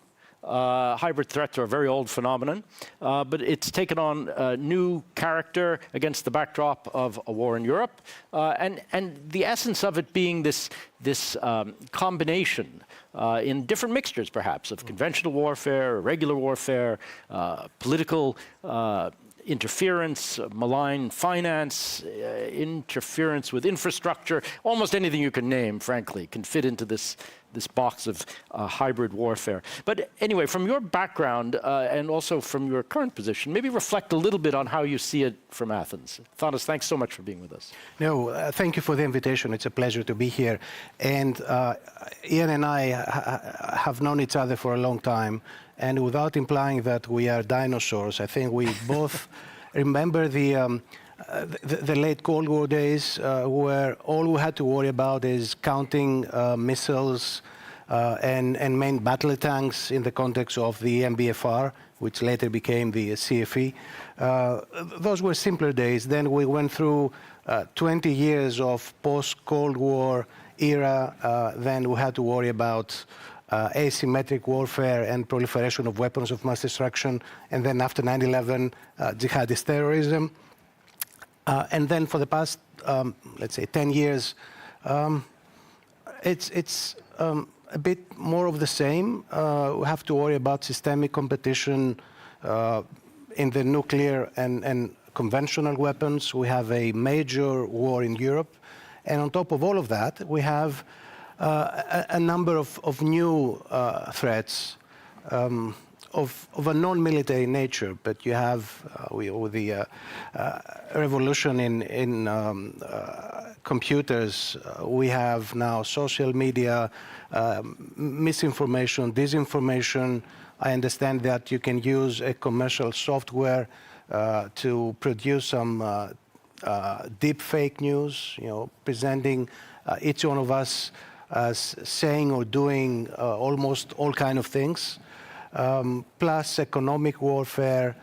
It's a new world when it comes to security. It's a much more complex security environment. It's everything I've been doing for the past 30, 40 years, plus a new series of challenges. And since you asked me about my my daily tasks, one also has to worry about foreign intervention in elections, financing of political parties, cyber attacks, and also in the case of Greece and also much of the Balkans about meddling in church affairs by a certain country. So you can see how broad the range of issues has become today, and also how much more difficult it is for security professionals to deal with the challenges. Absolutely. Thórdís, thank you. I mean,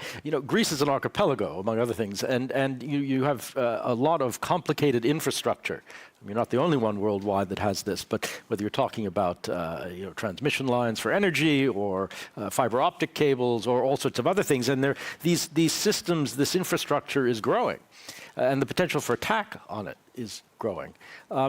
Talk a little bit about how you think about that problem, what Greece is doing, what NATO is doing.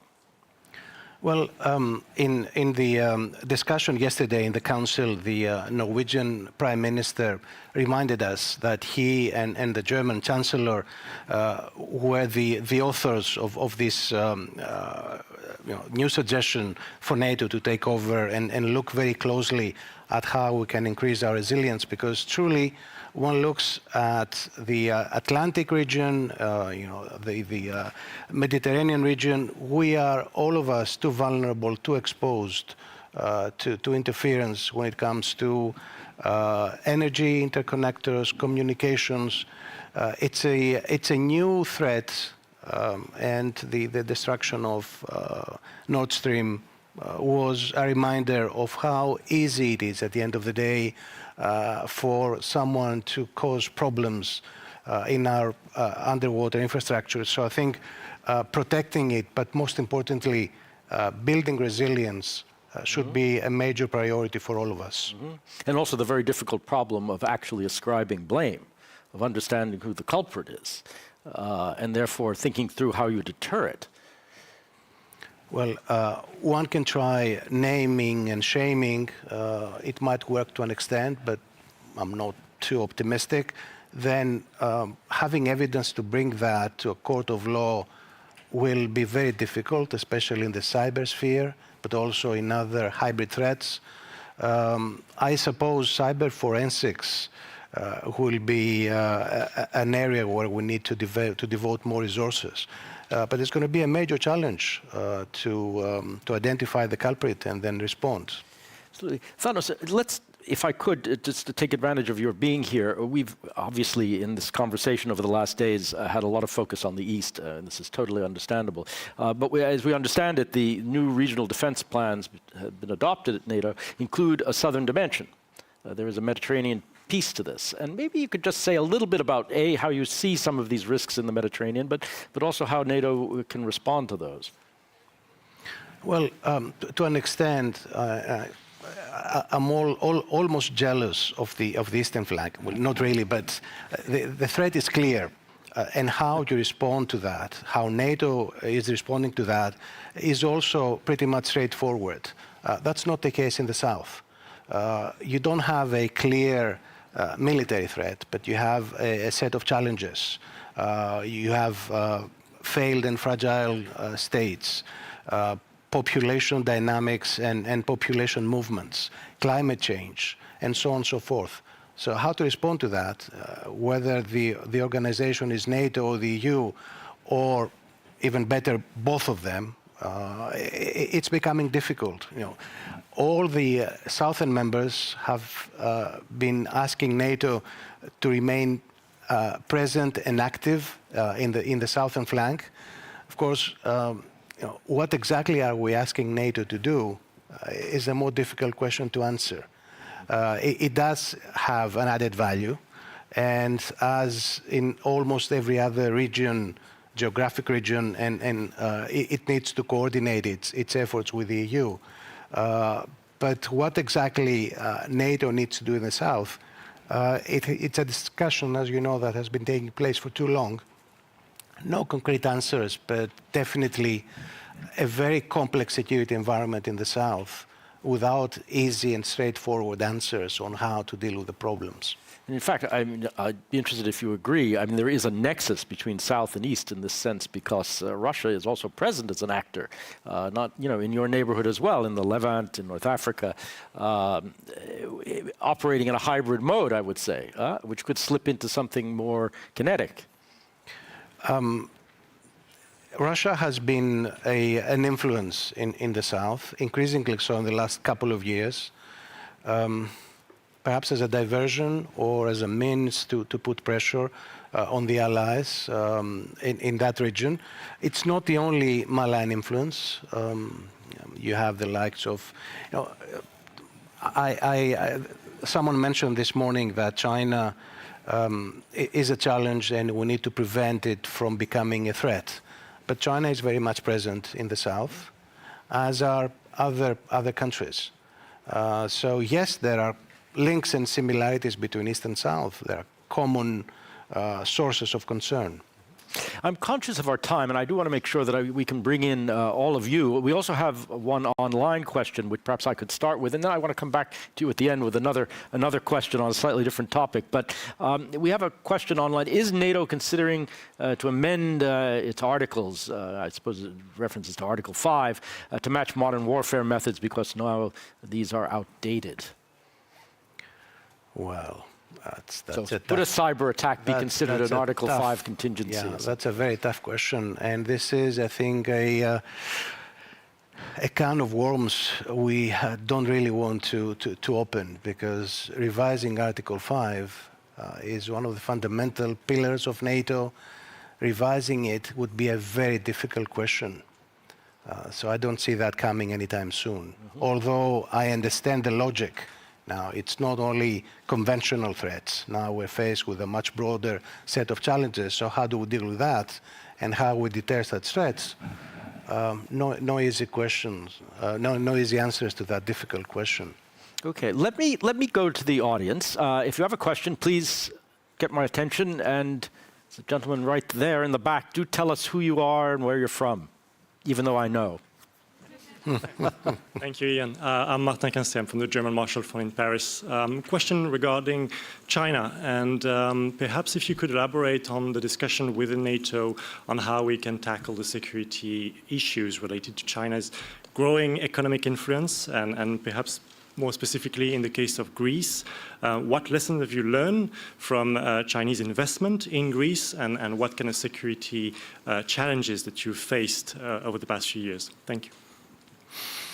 Well, we have a major Chinese investment in the port of Piraeus. As I like to remind, especially our American friends, when we were forced to privatize the port of Piraeus, only the Chinese showed up with a serious offer, being good capitalists. So we didn't really have a choice. But I think we learned from that experience. So now we have made clear that we do not welcome non-Western investment in critical infrastructure, especially 5G, but also energy and other critical sectors of our economy.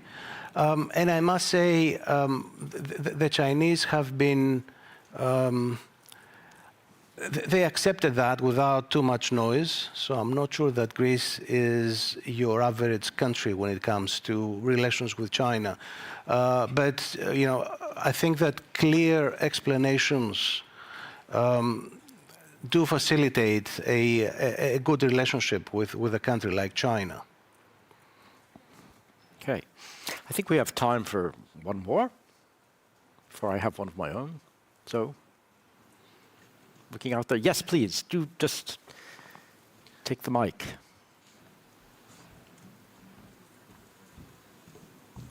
Hi, more French people. Erwan Lagadec from George Washington University and the Atlantic Council.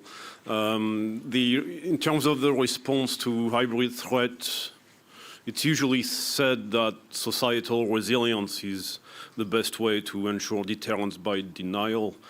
And the Nordic model is usually put forward. The defense in-depth model of the likes of Finland, Sweden, has been put forward. It's no accident that Finland hosts the Center of Excellence on counter-hybrid.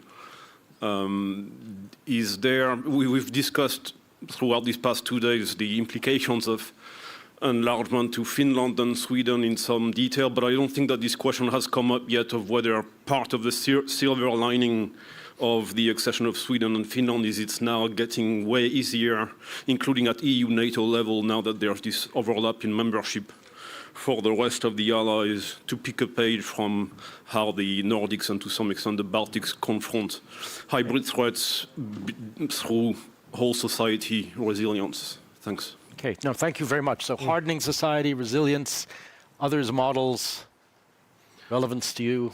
I would say also early warning.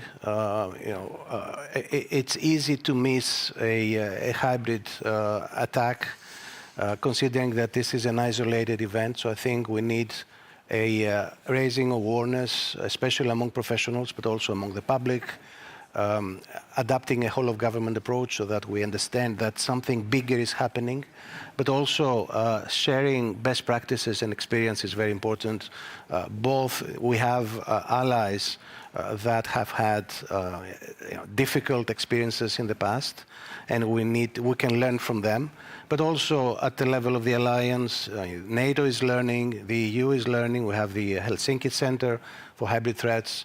I'm sure there are best practices and experiences that need to be shared between allies. Okay. Thórdís, thank you. I know we actually are out of time, but forgive me, just one last question, if I may. Allies have been concerned about tension in the Eastern Mediterranean and the Aegean in recent years. It's had its ups and downs. Turkey's obviously been in the news. Greece has an extraordinarily strong relationship with its Western partners in recent years. So things have changed in many times over. Are you optimistic about the next phase? Do you see signs of stability, if I can put it that way? Well, Prime Minister Mitsotakis and President Erdogan just finished their meeting. It took longer than expected, which is almost always a good sign. I think there is a bit of sunshine in the Aegean. Now, the big question in my mind, a bit of sunshine after a long and stormy period. So the question is that a short period of sunshine between two stormy periods, or is sunshine here to stay? I would like to be optimistic, and I think we have a policy of a positive agenda, focusing mostly on economic cooperation, but also on disaster relief, climate change, a broad range of issues. There will be discussions about confidence-building measures. I think that sort of détente might stay for a while. That's a very good piece of news and a very nice way to end our conversation, and also to end this public forum, although not quite yet. I encourage you all to please stay in your seats, because there will be some final closing remarks, and I'm going to turn it over to my colleague Linas. But Thórdís, thank you very, very much. Thank you, Ian, for this conversation.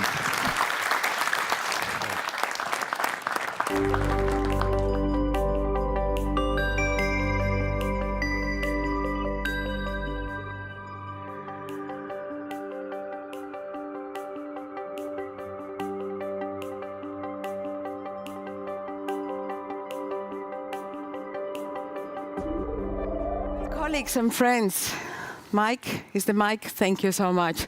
Colleagues and friends, this has gone really, really very fast. And we want to thank all of you for your contributions, for your well-informed discussions, and also very, very inspiring debate. And the Vilnius Summit, as the US National Security Advisor said, Jake Sullivan, has made NATO stronger, much stronger than it was.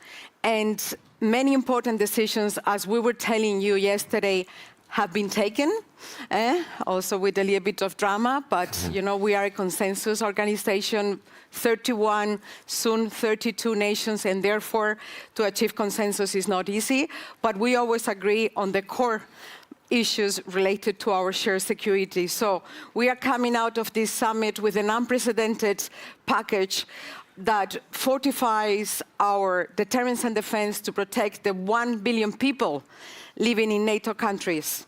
And our leaders have also taken unprecedented decisions to continue to support Ukraine. They have decided that Ukraine's future is in NATO, and they have approved a package to support Ukraine become a member when conditions are met. So this is, and we just heard President Zelensky saying that this is good news for his country. And we have upgraded to an unprecedented level the political dialogue with Ukraine, which is something that is not easy. And as we speak, because I should be at the summit venue, as we speak, President Zelensky is sitting as an equal with the other members of the NATO Ukraine Council, and this is really a big deal. Our leaders have also met with their counterparts of the Asia-Pacific partners, because if there is something that the Russian invasion and unprovoked invasion of Ukraine has shown, is that security is not regional anymore, and security is really global, and therefore we have to work together to face the new security threats. And as Prime Minister Trudeau said in the meeting, it's about security, it's about defense, but not only about defense. It's about who gets to decide the rules-based international order. So my appeal to all of us, to all of you, is let's continue to work together, work with our civil society, with our citizens, in defense of our values, in defense of our way of life. Thank you.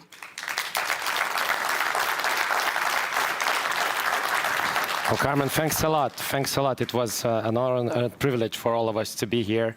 And I would like to thank the institutional partners that helped to spread the message all around the globe about the NATO Public Forum, about the NATO agenda, about discussions that took place.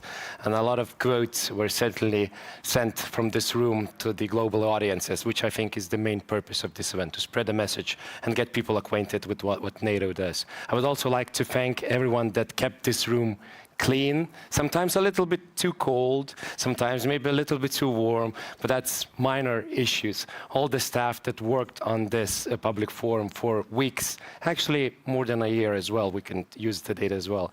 I would like to thank, obviously, the Ministry of Foreign Affairs of Lithuania and the government. I know that there are some representatives here who did a great job supporting us, and we really did the work up until the very last moment. You've seen us running around. The green room was buzzing up until the very last moment. So it was intense, but we are happy with what we delivered. Because I think I've told you yesterday, I don't think, I'm surely, know that I've told you that it's going to be the best NATO Public Forum ever. And I think we've delivered. We've delivered.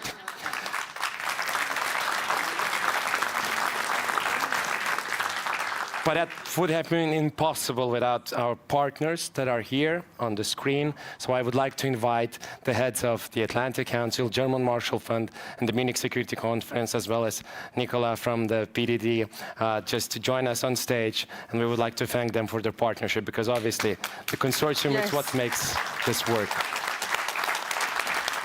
Thanks a lot, Heather. Thank you. Thank Fred. you. Thank you. Hello, Marie.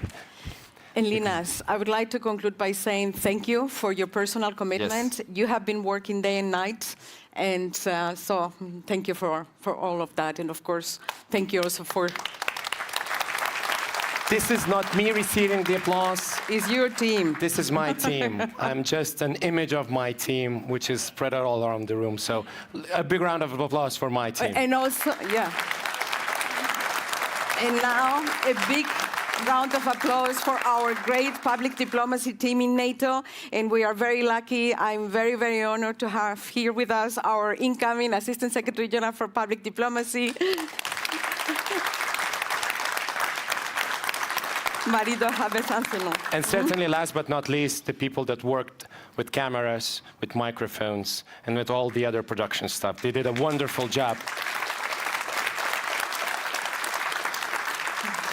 And everyone else, of course. That concludes our public forum. See you next year. Maybe here? We'll see.